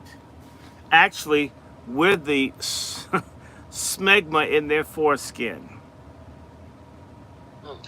In spite of our sacrifices to get them here, we advocated for them to be here in the 60s, and they're here. There was no great migration coming to America before the 60s. That's right. There was no great migration of foreigners coming to America before the 60s because we were white America's secret weapon. We've always been a secret weapon. They're moral conscious, okay? Then we advocated for everybody to come, and they came, and look what we get back. Contempt. Like we owe them something. Man, I couldn't go to another country and speak bad on their people the way they speak bad on us. Not on my watch. Not on my watch. Scared to death Negroes are my enemy. Yes, indeed. You know, listen. I think it is necessary that we play. You know what, first and foremost, let me skip to this. This is what people came here for. Ladies and gentlemen, have y'all been following this? Your girl rapper out here, ladies and gentlemen, the rapper Remy Ma. You know, we're trying to figure out, we got to understand, is it patriarchy, the absence of qualified patriarchy, that caused the raising of this serial killer of a child that she put out there? The guy's a murderer. Her son's a murderer. Okay? And I just gotta say, you know, qualified patriarchy. Are we being driven from the homes? Reduced to the sperm donor thing that they like to shame us? We've always been sperm donors. You know? And now you got Remy Ma, and people are actually, you know, playing the banjo for her. Don't blame her. No. But any other time, see, she gets a pass, and this is why I want to call this out, because she gets a pass, ladies and gentlemen. Right? Being a shitty parent, because that kid came from you. Right? We could just how quickly people are here to say, oh, white folks spawned that devil. Well, Remy Ma spawned this murderer. Mm-hmm. Okay? And we got to make it make sense, because this same Remy Ma that we're talking about, this lady's having a midlife crisis. She don't know if she refuses to count the years to her real age because she spent them in jail. Mm-hmm. Okay? Delusional nonsense. A lot of chicks like this are the same type of females, ladies and gentlemen, who get bent over by young boys because they still want to be hot. Chef C, Did Yes, sir. did you know that the thong doesn't fall far from the ankles? Sir. If she's not shit, then her child won't be shit. Come on now. Come on. Again, the thong doesn't fall from the altar, from the ankles. I mean, so why would she was in jail, why wouldn't her son be a murderer? I mean, it makes sense to me. It seems like a progression. In fact, he's taken it up a notch. And what was she in jail for? Was she in jail for attempted murder? And was he more successful than his mother? Well, let's read on it then, sir. Let's get some context for the family. If you can mute your mics, gentlemen, because I'm getting back noise. Mute your mics. Let me read on this so we can get some context for the people. Jason Scott, the son of rapper Remy Ma, was arrested on a first-degree murder charge in connection to a 2021 fatal shooting in Queens, New York. Fair use by the Copyright Act of 1976. It's by NBC News, y'all. Okay, let's keep on reading this. Scott, 23, ain't that some shit? Scott, 23, was arrested and charged on Tuesday in June 7, 2021, fatal shooting of Darius Galaby in Queens. According to a statement from the New York City Police Department, in addition to the first-degree murder, Scott was arrested on charges of second-degree murder, reckless endangerment, and criminal possession of weapon. Is the system targeting the young man Scott because he's Remy Ma's son? Is this what we're seeing here, or he just a little nigga, Well, degenerate? I hope he is. I'm sick of some of these degenerate rappers. All they've done is put poison and confusion and Luciferianism in the community. Something needs to target them. Unfortunately, I don't run the FCC. None of their records would get airtime if I was in charge.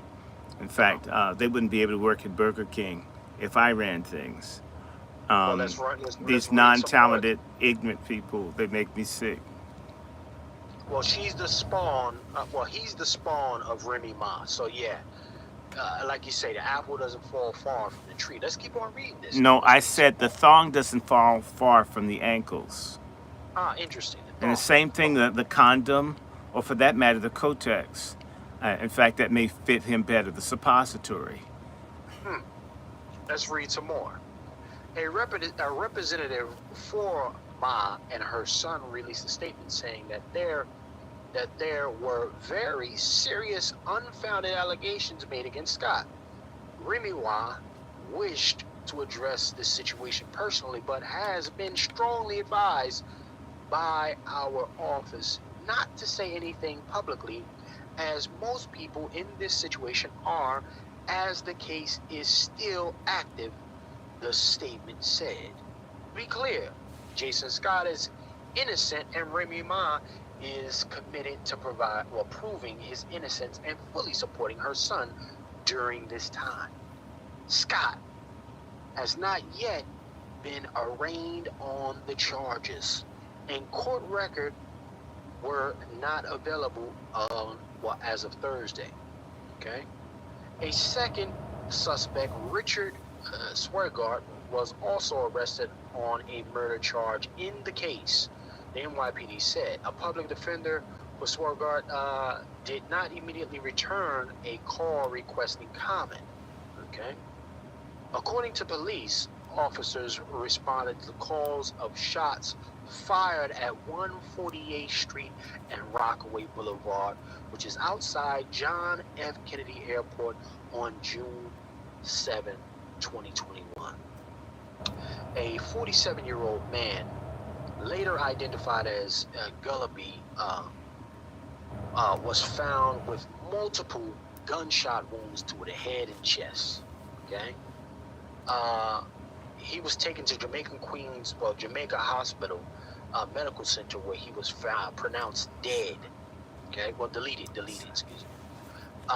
Local news outlet QNC Scan reported at the time that Galaby was seen arguing with two men before he was shot, before shots were fired.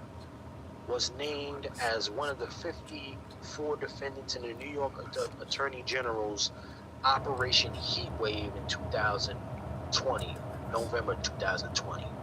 A law enforcement bus focused on 3 drug trafficking rings.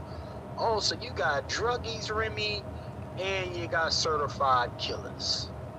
You raised a certified killer and a drug lord. Okay, I got it. Anyway, let's continue. He was accused of being a narcotic source of drug operations in upstate New York. The article was originally published on NBC. Now, ladies and gentlemen, oh snap, salute to my sister DW in the building. Salute to DW, sister D. But yes, brother Juan J. Johnson, sir. Brother Dorf L, Sir, thank you, brother, this for is you. helping This got out. you all over it. Brother Reparations Nation, And thank you for the comments. We're all good. Chef, your voice went muffled, but I will say this: if they held him and not charged him, then he's been held on circumstantial evidence. Not enough to charge him. So somebody that's named him, or they may recall an image of him on some type of camera, but they're holding him for some questions. But if he hasn't been charged, it's circumstantial evidence. Okay, circumstantial. So innocent until proven guilty, essentially. Sir. Innocent until they got enough information to charge him with the crime. I see. Well, Understood, sir. Understood. Okay. Ladies and gentlemen, you heard it first from Brother Juan J. Johnson, experienced police officer, 27 years. Okay. But you know what? We got to hear something from Remy Ma now. I think it's important that we bring up Remy Ma. And she's got a few things to say, you know. Remy don't like people going for her. You know, she wants you to be careful about what you say. You know, you laugh and you're doing all these other things. Ha ha, kiki. And you know, she wants you to be careful about the things you're talking about, family. So let's go ahead and hear what Remy Ma got to say about this murderous child that she raised. Salute to Remy Ma. Be careful who you laugh and joke at because of these situations, because you might find yourself in the same situation. That's just the way God works. God? Is God in the killings here, sir? I just, you know, listen. Is this our fault? It's our fault, the patriarch fault, that Remy Ma has raised a authentic menace to society, gentlemen? You know, I'm going to say this, and I don't care how to. You know, the birth control pill is one of the most stupid things on the planet, because not because of the pill itself, but the people that use the pill. Folks have treated the pill as if it's a magic bullet, and that I can hoe and slut as much as I want if I take the pill. And it has made women 100 times dumber today than they were 70 years ago. Well, women aren't classy or choicey. They figure they can weather anything if they're taking contraception. They can be wilder than the nastiest man. Be careful who you laugh and joke at. Well, I mean, I'm laughing at you, and we should laugh. In fact, if it's bothering her, what she really should be upset about is all the pollution that they call music that they've been putting out in the community for years. And so, you know, the birth control pill users, a lot of them are stupid. They think that there's a way that they can do anything that they want, sleep with whoever they want without the consequences of childbirth or conception taking place. And then I guess the kids raise themselves somehow. And they have, and this has been going on for too long, that children haven't had families. In fact, we don't have this conversation. I'm going to tell you why. Let's just venture off. You know, a lot of folks spend a lot of their time defending their whore-ass mothers. I'm just going to call it what it is. we're gonna go And there now. Let's go there. she did the best she could. No, she didn't do the best she could. The best she could was to wait until that person was married and you had legal papers. Therefore, he'd be compelled to do something or have to run. But they're not doing the best. If they're on the pill and they're whoring, they weren't doing the best they can. Now, bitch was born like every other one with 3 million eggs with periods. I mean, you got blood coming out your cooch every so many days. You know that you can be a parent if you're sleeping around. You choose to have sex with strangers when you're on your period. Then when you get pregnant, you don't know how. Or you take your birth control pills that you trust more than Jesus intermittently. We're not talking about fasting. If you're going to be a slut like that, then you have to maybe double up on the bitches like Tic Tacs. But that's not what these folks do. And they pick the sorriest of men to lay down with. And nobody can tell them that please not him. I've seen folk beg. And these rebellious Jezebel-spirited women pick the most wicked, irresponsible, non-husband material, non-father material of all times. And then the people say, well, you know, my mother, she struggled. She did the best she could. No, your mother didn't do the best she could. She got a whole consolation prize called a bastard. Your mother did not do the best that she could. She did the worst that she could. Come on. And then you got here.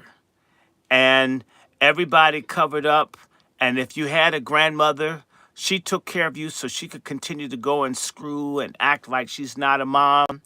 And this has been going on for generations. This shit's not new for whore-ass black women to throw the child off on an aunt or a grandmother and live their life.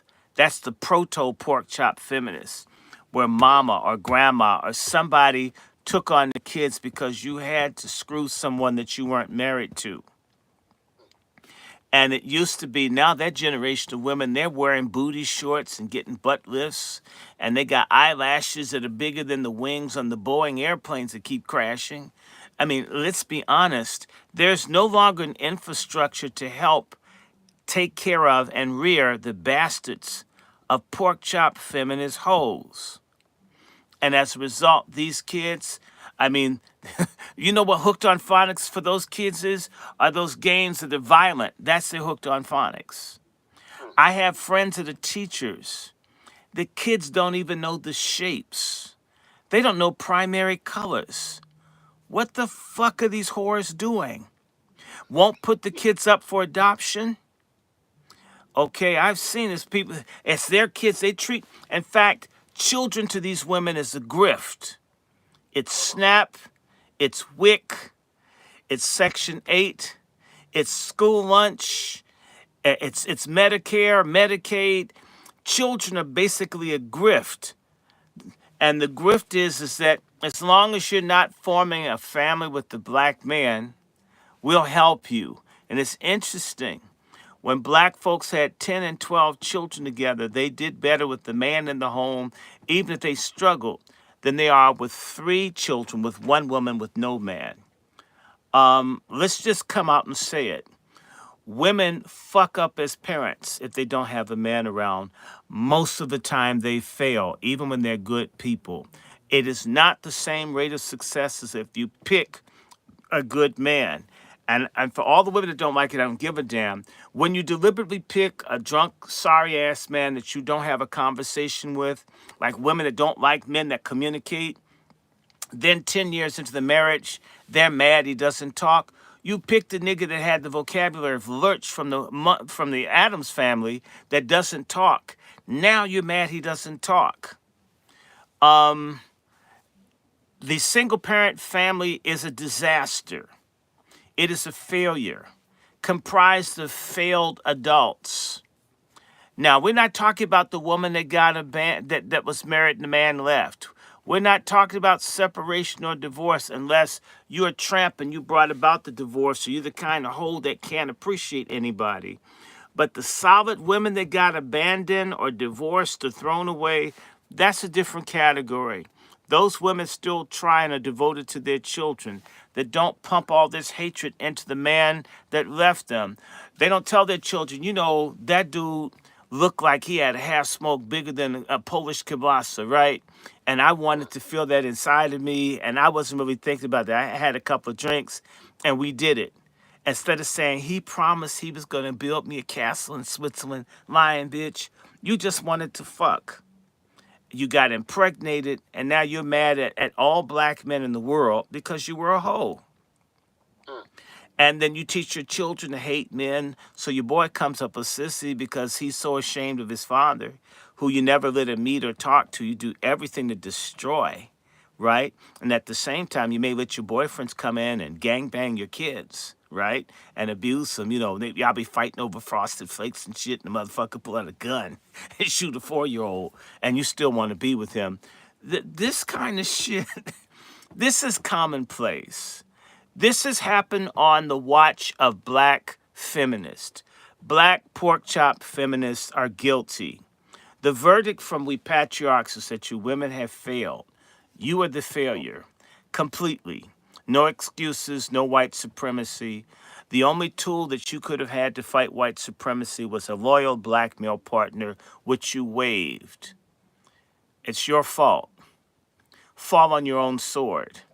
Well, pause right there, Brother Short. Pause right there.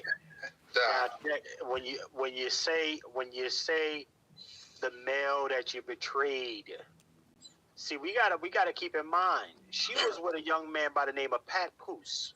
She was locked up. She was locked up for several years. That man went to her.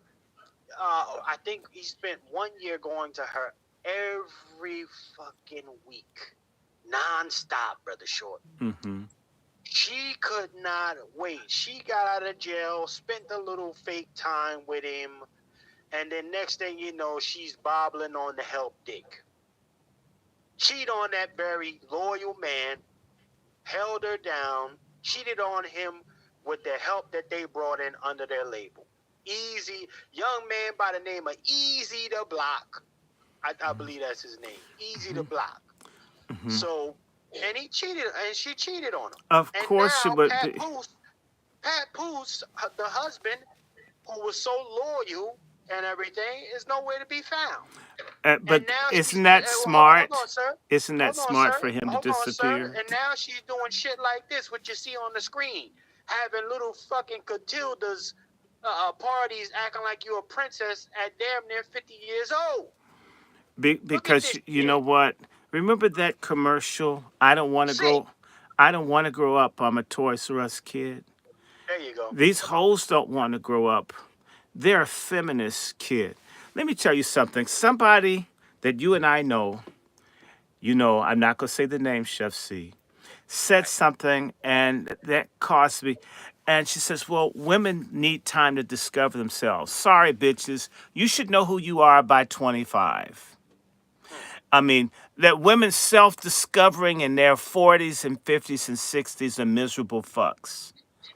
Okay? In fact, I'm sorry, some women are so odd, they're never going to find out who the hell they are. They were better off with their life being defined by the man they were married to and their children.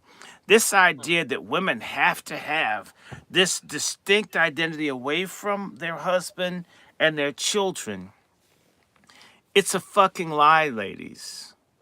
I'm not saying if you're single that you don't have your own identity. I'm not saying if you're married you don't have your own identity. But this idea that every woman must have a distinct career, and if her life is deeply immersed in her family and her husband, there's something wrong with her. That's some lesbian feminist shit that black women have taken to heart. And that I have to have an identity that's different from my man. We don't have a joint identity. It's not enough. I don't want his name. Well, fuck, why'd you marry him? Okay, men are not accessories to your pork chop feminism, to your self-discovery. I have all these friends who are in their 50s whose wives are divorcing them because the bitch needs to find more of herself after she has grown adult kids, and she's almost 60 and she decides, I need a new life. Remember they made all these shows mocking men who had midlife crises? It was never flattering for a man to leave his wife or change no matter what. But look at how they praise the women who start all over again, and they say 50's the new 30. It's bullshit. 50 is the new 70, as run down as a lot of you folks are. Y'all need to stay in those relationships with the men that married you.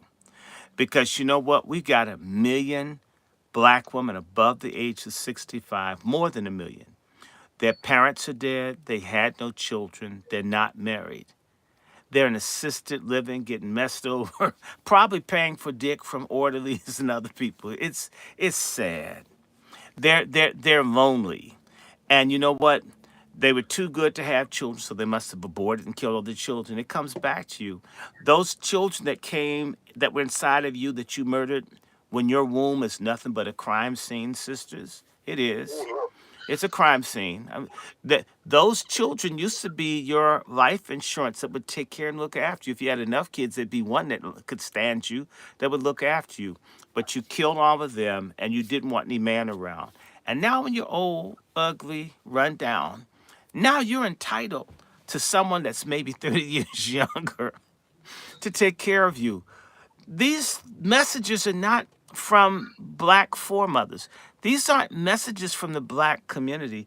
These are messages from white supremacist feminists who you listen to more than Jesus. And you know what?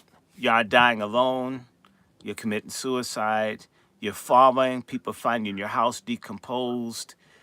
That's the reward of trying to live in a world where there isn't patriarchy. Trying to live in a world where there's no order. Trying to live in a world where I'm professional. I don't need a man to define me and all that shit. Well, you're going to need a male orderly to lift your heavy ass because you're too big for the women to move. A whole bunch of stuff you're going to need. You're going to need a male mortician to embalm your ass. You're going to need a lot of things for men. You're going to need a coroner and so forth. This is ridiculous. This is ridiculous. They've told these women that they can live in a world in which men don't matter.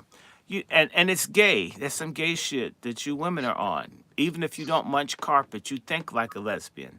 I call it proto-lesbianism. Now, if a man got up and said he didn't need women, we'd all be thinking he's fag. We need to have an equal standard. Women that don't need men, women that don't need family, women that hate children, women that don't want to form a permanent union, they're deviant. And they're not strong black women. They're hoes that don't have a corner or a pimp.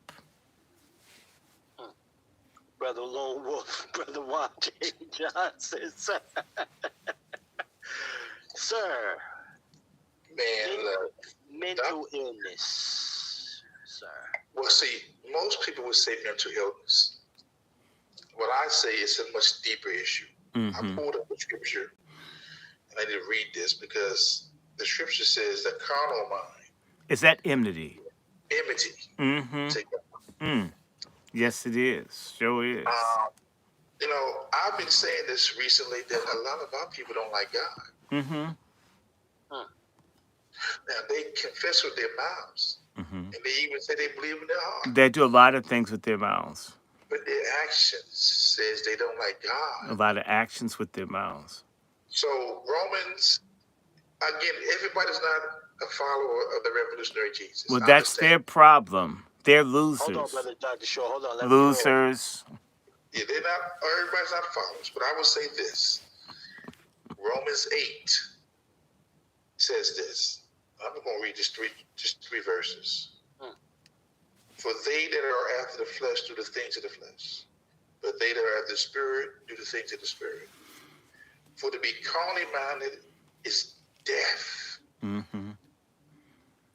abortions. All the Juneteenth shootings, or as I said, Coonteenth. But to be spiritual minded is life and peace. You watch the person who has peace and patience. That's the person you should be walking. That's the person you should be following. Because the carnal mind is enmity against God, for it is not subject to the law of God, neither indeed can be. We're dealing with people who hate God, man. Come on. It hurts for me to be able to say this because I want so much to believe that folks love God. But the scripture says, how can you say you love God and whom you've never seen? But you hate your brother that you see every day. You hate the patriarch. You hate the men. Come on. You hate their babies. You killed their babies. I mean, watch this. They're our It's babies. right in our face. And we're trying to deny the evidence. I did law enforcement for almost 3 decades. We go with the evidence. What does the evidence say? Come on. Hatred, killers,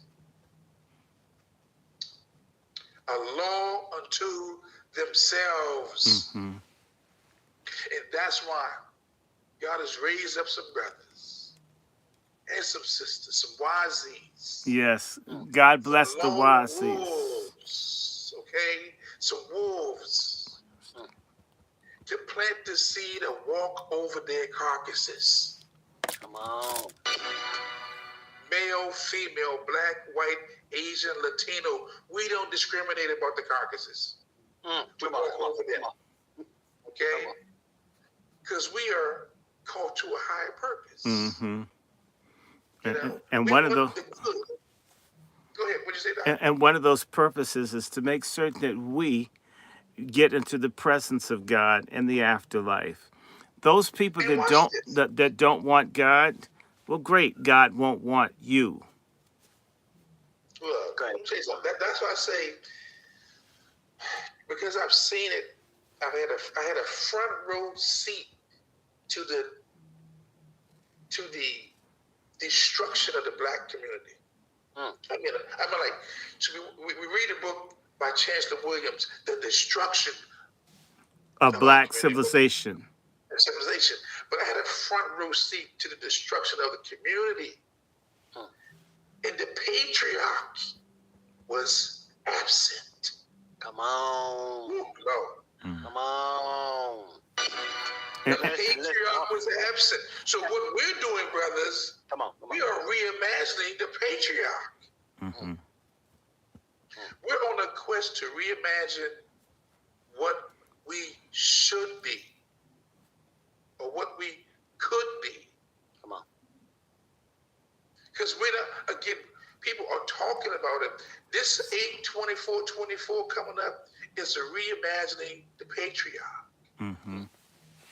Getting our people in line, in order, okay? And calling out the inappropriate behaviors and the haters of God. Scared to death Negroes are my enemy. I love that clip. They are our enemies. Listen, gentlemen, listen. Y'all going to scripture on me. Y'all going to the scriptures on me, and I got to bring this up, gentlemen. Okay. Look at here. Look at here. Let me give you this. This is 1:12, ladies and gentlemen. Listen, I'm gonna read it off to you. Let me read it off to you. Okay. This is a script. This is scripture now. This is scripture. I do not permit a woman to teach or to have authority over man. She must be silent. That's in the book. That's in the book. I'm listen, feminists, whatever you demonic ladies, don't come at Chef C. I pulled up the word from the Lord, your Lord. Well, so I'll say this. Come on. You have the grace of the scriptures, right? And you have the grace of the nation. See, we're on the two graces. The things we do in America, we couldn't do nowhere else. That's the grace of the nation. But most people, correction, a lot of people don't even read the scriptures. So that scripture you're saying is to a generation, the Xer, to the boomers, to the silent generation. But these millennials and Ys, they ain't read that. They don't know that. But they do know that they're in a nation where the women have the liberty to be, to do, and to have whatever they want, to go whatever they want, to say whatever they want. But we've had almost a 30-year experiment with this. No, we've had a 50-year experiment with it. Yes, and the results are, again, ask the question, are we better now than we were in the 60s? No.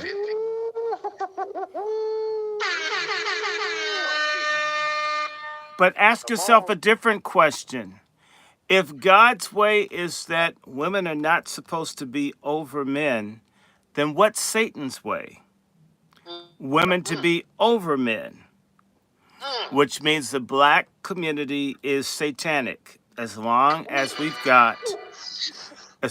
pork chop feminists, as long as so-called womanists are the black lesbian or feminists that white women don't want to sleep with, so they call themselves womanists. I mean, they act like it's black. In reality, nobody wants you. As long as women are over the men, when God made men first, we're not obeying God. This is evil. And it's reprobation. And when God gives people over to a reprobate mind, they self-destruct due to wickedness. Therefore, don't we see self-destruction? You can't have a party without someone pulling out a gun, shooting everybody there. This didn't happen under patriarchy. Headed for self-destruction. Headed for self-destruction. You know that song now. Come on. This is come from feminism. Okay? And it is feminists' fault.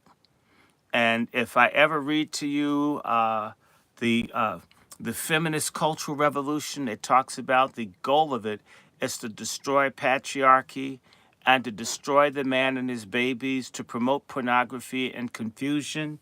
I have the book. I have the book. Wait a minute. I have to dig for it, but it's and I have all my computers up. We can do that in another conversation. I promise. Hold on. Let me look. Well, I will say this, Brother Short. Take a second. I want to read the rest of this scripture up. This word from the book. Okay. Read that word. Can I read the word? Because read the word. Read the word. You know, this is God. You know, it's not me. It's not Chef C. It ain't you, brother. The ordained wolf. Yeah. Twizzle tapping back in. It ain't Twizzle. It's a twist. The twist is back. Yeah. This is the book. Yeah. They should be silent and not be allowed to teach or tell men what to do. But I do not allow a woman to teach or exercise authority of a man. Remain quiet. Could you repeat that, please? Come on, gang. Come on, one time for me. I'm going to start from the beginning. I do not permit a woman to teach or to have authority over a man. She must be silent. They should be silent and not be allowed to teach or to tell men what to do. But I do not allow a woman to teach or exercise authority over a man, but to remain quiet. Is the modern day woman an atheist? Somebody need to put that on a t-shirt. Chef need to put that on an apron. The modern day woman isn't an atheist. She's a Luciferian. They are theistic. They believe in Lucifer. Okay, if you understand that feminism loves Satan, feminism revises it. They claim that Lucifer came to free women, and it's God and Jesus Christ who've oppressed women. Run that back, Brother Short. Lucifer came to do what? To free women. So Eve was right to disobey God. And it's men that didn't want women to be free. So Satan is the liberator of women. This is. Hold on. Let me get the book. Let me get my book. Let me get the book here. Hold on just a We moment. didn't, hey, Brother Wolf, we didn't mean to go to church today. This is not what we wanted to do.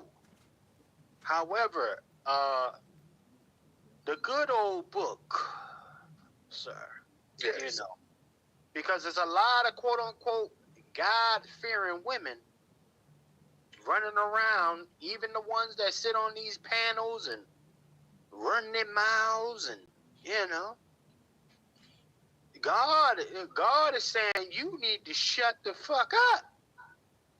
Essentially, yeah.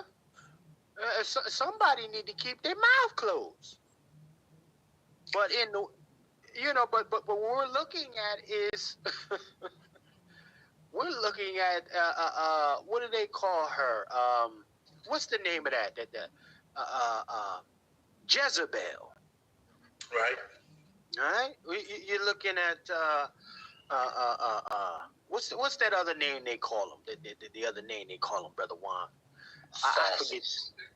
There you go. Come on now. Listen. Today was not supposed to be a Sunday service kind of guy. It was not. However, the good word, God is telling you to be quiet. Honor thy man. And if he not for you, just slide off and dip. Don't even deal with that guy. However, you got a lot of women squaring up, pointing your finger at the guy, you know, treating him like a little bellboy. And then you get surprised when he get a little act right and go upside your head. And you don't know what happened. Now you turn Karen. See, you to a degree, lady, you're not only fighting against that man in the flesh, but you're also fighting against God. Mm-hmm. You know,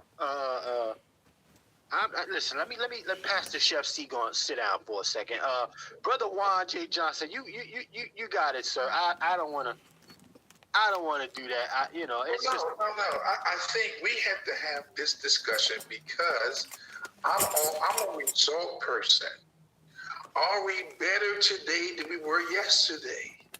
Are we better than we were 10 years ago? Mm-hmm. And what is making us better or worse? We've got to look at all the stats and the facts.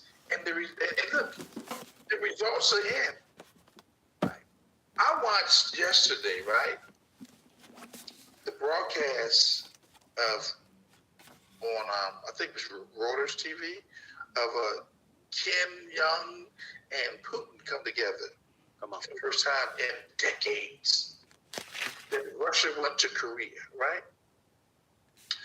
And he got the red carpet treatment. And I watched this for like almost an hour. In the first 30 minutes, it was just silent. No commentary, no noise.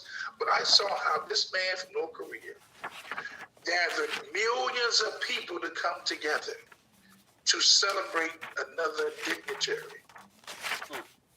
Okay? No noise, no commentary. I'm just watching it.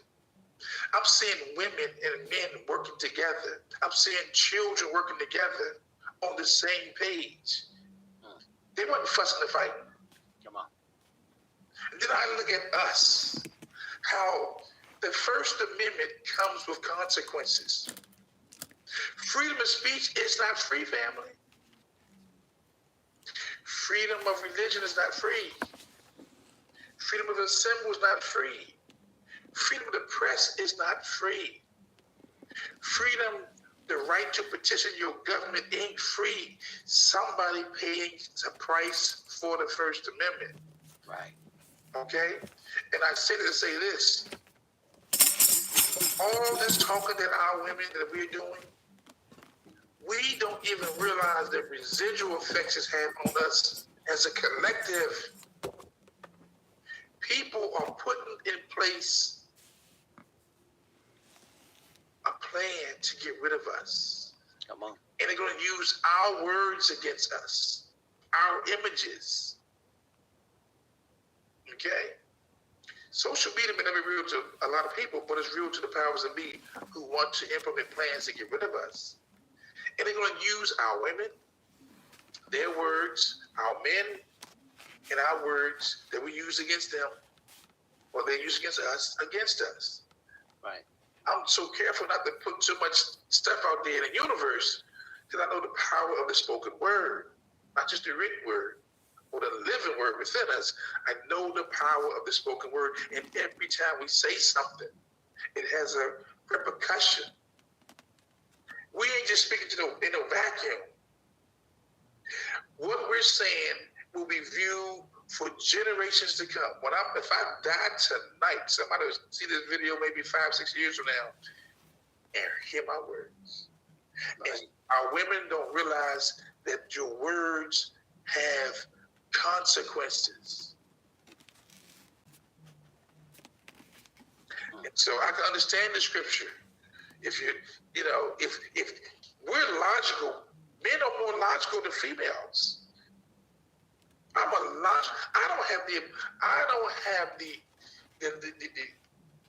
don't have the time right now for emotions. Right. Come on. Okay? Especially when you're in survival mode.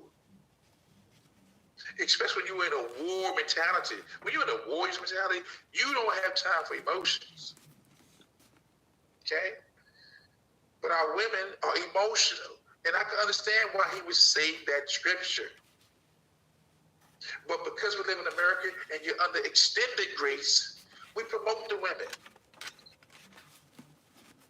But again, we've had a 10, 20-year experiment, and look at where we are right now. Are we better or are we worse? Go ahead, Dr. Short. I'll pass it to Dr. Short. Okay. Brother Short, you got the book? You got the book, sir? I have the writer. I have some of their writings. But The Godmother, here's the book, Radical Feminism. It's a compendium by Cote, Levine, and Rapone. You may be able to find it. But the person that I'm quoting will be Kate Millett. She was a lesbian witch psycho who's one of the mothers of radical feminism. Let me read something about it. I'm going to go through portions of this book for you to hear what these white, racist, lesbian feminists said that all the stupid-ass black women follow, which is why I'm very disrespectful towards feminism.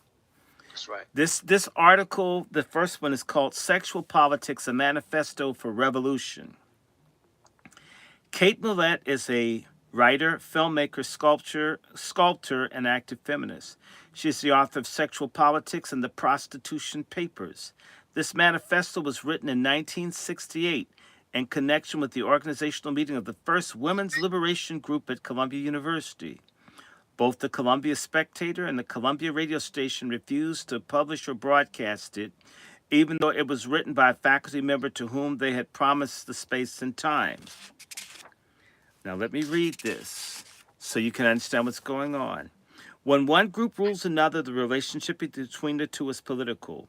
When such an arrangement is carried out over a long period of time, it develops an ideology, feudalism, racism, etc. All historical civilizations are patriarchies. Their ideology is male supremacy. Oppressed groups are denied education, economic independence, power of office, representation, an image of dignity and self-respect, equality of status, and the recognition as human beings. This is a fucking lie. She may be talking about, say, Europeans. It's not everybody's the same, but when these racist white feminists speak, they say their jacked up experience is what everybody else. But mind you, they never overturn it in white folks. They only overturn it amongst us. Let me just go on. Throughout history, women have been consistently denied all of these, and their denial today, while attenuated and partial, is nevertheless consistent. Education allowed them is deliberately designed to be inferior, and they are systematically programmed out of and excluded from knowledge where the power lies today. Example given in science and technology. They are confined to conditions of economic dependence based on the sale of their sexuality in marriage or a variety of prostitutions. Work on the basis of economic independence allows them only a subsistence level of life, often not even that. They do not hold office. They're represented in no positions of power. and authority has forbidden them. The image of a woman fostered by the cultural media, high, low, and low, then and now, is a marginal, demeaning existence, and one outside the human condition, which is defined as the prerogative of man, the male. Government is upheld by power, which is supported through consistent social opinion or imposed by violence. Conditioning to an ideology amounts to the former, but there may be a resort to the latter at any moment when the consent is withdrawn. Rape, attack, sequestration, beatings, murders. Sexual politics obtains consent through the socialization of both sexes to patriarchal policies. Notice how rape, attack, they make it's always violent, as if women are not violent in their single parent house. Anyway, they consist of the following: the formation of human personality along stereotyped lines of sexual category, based on the needs and values of the master class and dictated by what he would cherish in himself and find convenient in an underclass. Aggression, intellectuality, force, and efficiency for the male. Passivity, ignorance, docility, virtue, and ineffectuality for the female. In reality, it's black people that get this status, people, not white women who owned almost half the slaves. It's interesting how they take what's ours and claim the victimhood and then get all the benefits for the things we struggle for around our victimhood. I'm just putting that in there. Listen to this. The role of the concept of sex role, which assigns domestic service and attendance upon infants to all females and the rest of human interest, achievement, and ambition to the male. The charge of the leader at all times and places to the male, and the duty of the follower with equal uniformity the female. Look at how she attacks women being mothers. Again, the concept of sex role. In other words, how dare them assume that women take care of children? Oh God, ladies, y'all, some dumbass black women are down with this stuff. The imposition of male rule through institutions, patriarchal religion, proprietary family, marriage. The home, masculine-oriented culture, and a pervasive doctrine of male superiority. A sexual revolution would bring about the following conditions desirable upon rational and moral humanistic grounds: the end of sexual repression, freedom of expression, and of sexual mores. Sexual freedom has been partially attained, but it is now being subverted beyond freedom into exploitative license for patriarchal and reactionary ends. Unisex, the end of separatist character structure, temperament, and behavior, so that each individual may develop an entire rather than a partial, limited, and conformist personality. They're talking about getting rid of binary sexuality, people. Re-examination of the traits characterized into masculine and feminine, with a total reassessment as to their human usefulness and advisability in both sexes. Thus, if masculine violence is undesirable, it is for both sexes. Feminine dumb cow passivity likewise. If masculine intelligence or efficiency is valuable, it is so for both sexes equal, and the same must be true for feminine tenderness or consideration. The end of sex role and sex status, the patriarchy and the male supremacist ethic, attitude and ideology in all areas of endeavor, experience, and behavior. The end of the ancient oppression of the young under the patriarchal proprietary family. So they're saying, let the children be wild. And sisters, you've been A-OK at letting the kids run wild in the streets. You dumb ladies have followed this white lesbian witch, and look at our kids dying. Way to go, black pork chop feminist. The end of the ancient oppression of the young under the patriarchal proprietary family. Again, where there's discipline and order. This lesbian feminist that never had a child is calling that oppression for children to come up with order. Let me keep reading. Under the proprietary family, their chattel status, chattel meaning slave, the attainment of human rights presently denied them. The professionalization and therefore improvement of their care In other words, remove children from the care of their fathers. Child and Family Services. Yes, the feminist movement is behind you black women's children being stolen, and yet you sluts follow them. You dumbass black pork chop feminists are for the destruction of the black family. They're for the improvement of their care and a guarantee that when they enter the world, they are desired, planned for, and provided with equal opportunities. You know she wasn't talking about black folks. So when it says plan for it, that's implied. Kill everybody that's not planned. Who are they talking about? Us. Bisex, or the end of enforced perverse heterosexuality, so that the sex act ceases to be arbitrarily polarized into male and female, to the exclusion of sexual expression between members of the same sex. The end of sexuality in the forms in which it has existed historically: brutality, violence, capitalism, exploitation, and warfare, that it may cease to be hatred and become love. The attainment of the female sex to freedom and full human status after millennia of deprivation and oppression, and both sexes as a viable humanity. How do y'all like that? There's some more.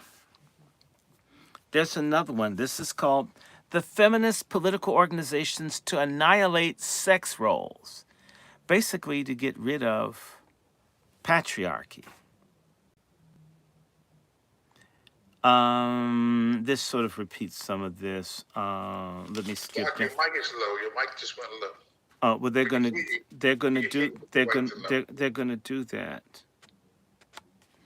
They're gonna do that, brother. Let me get the nicer piece of this, so we can talk about.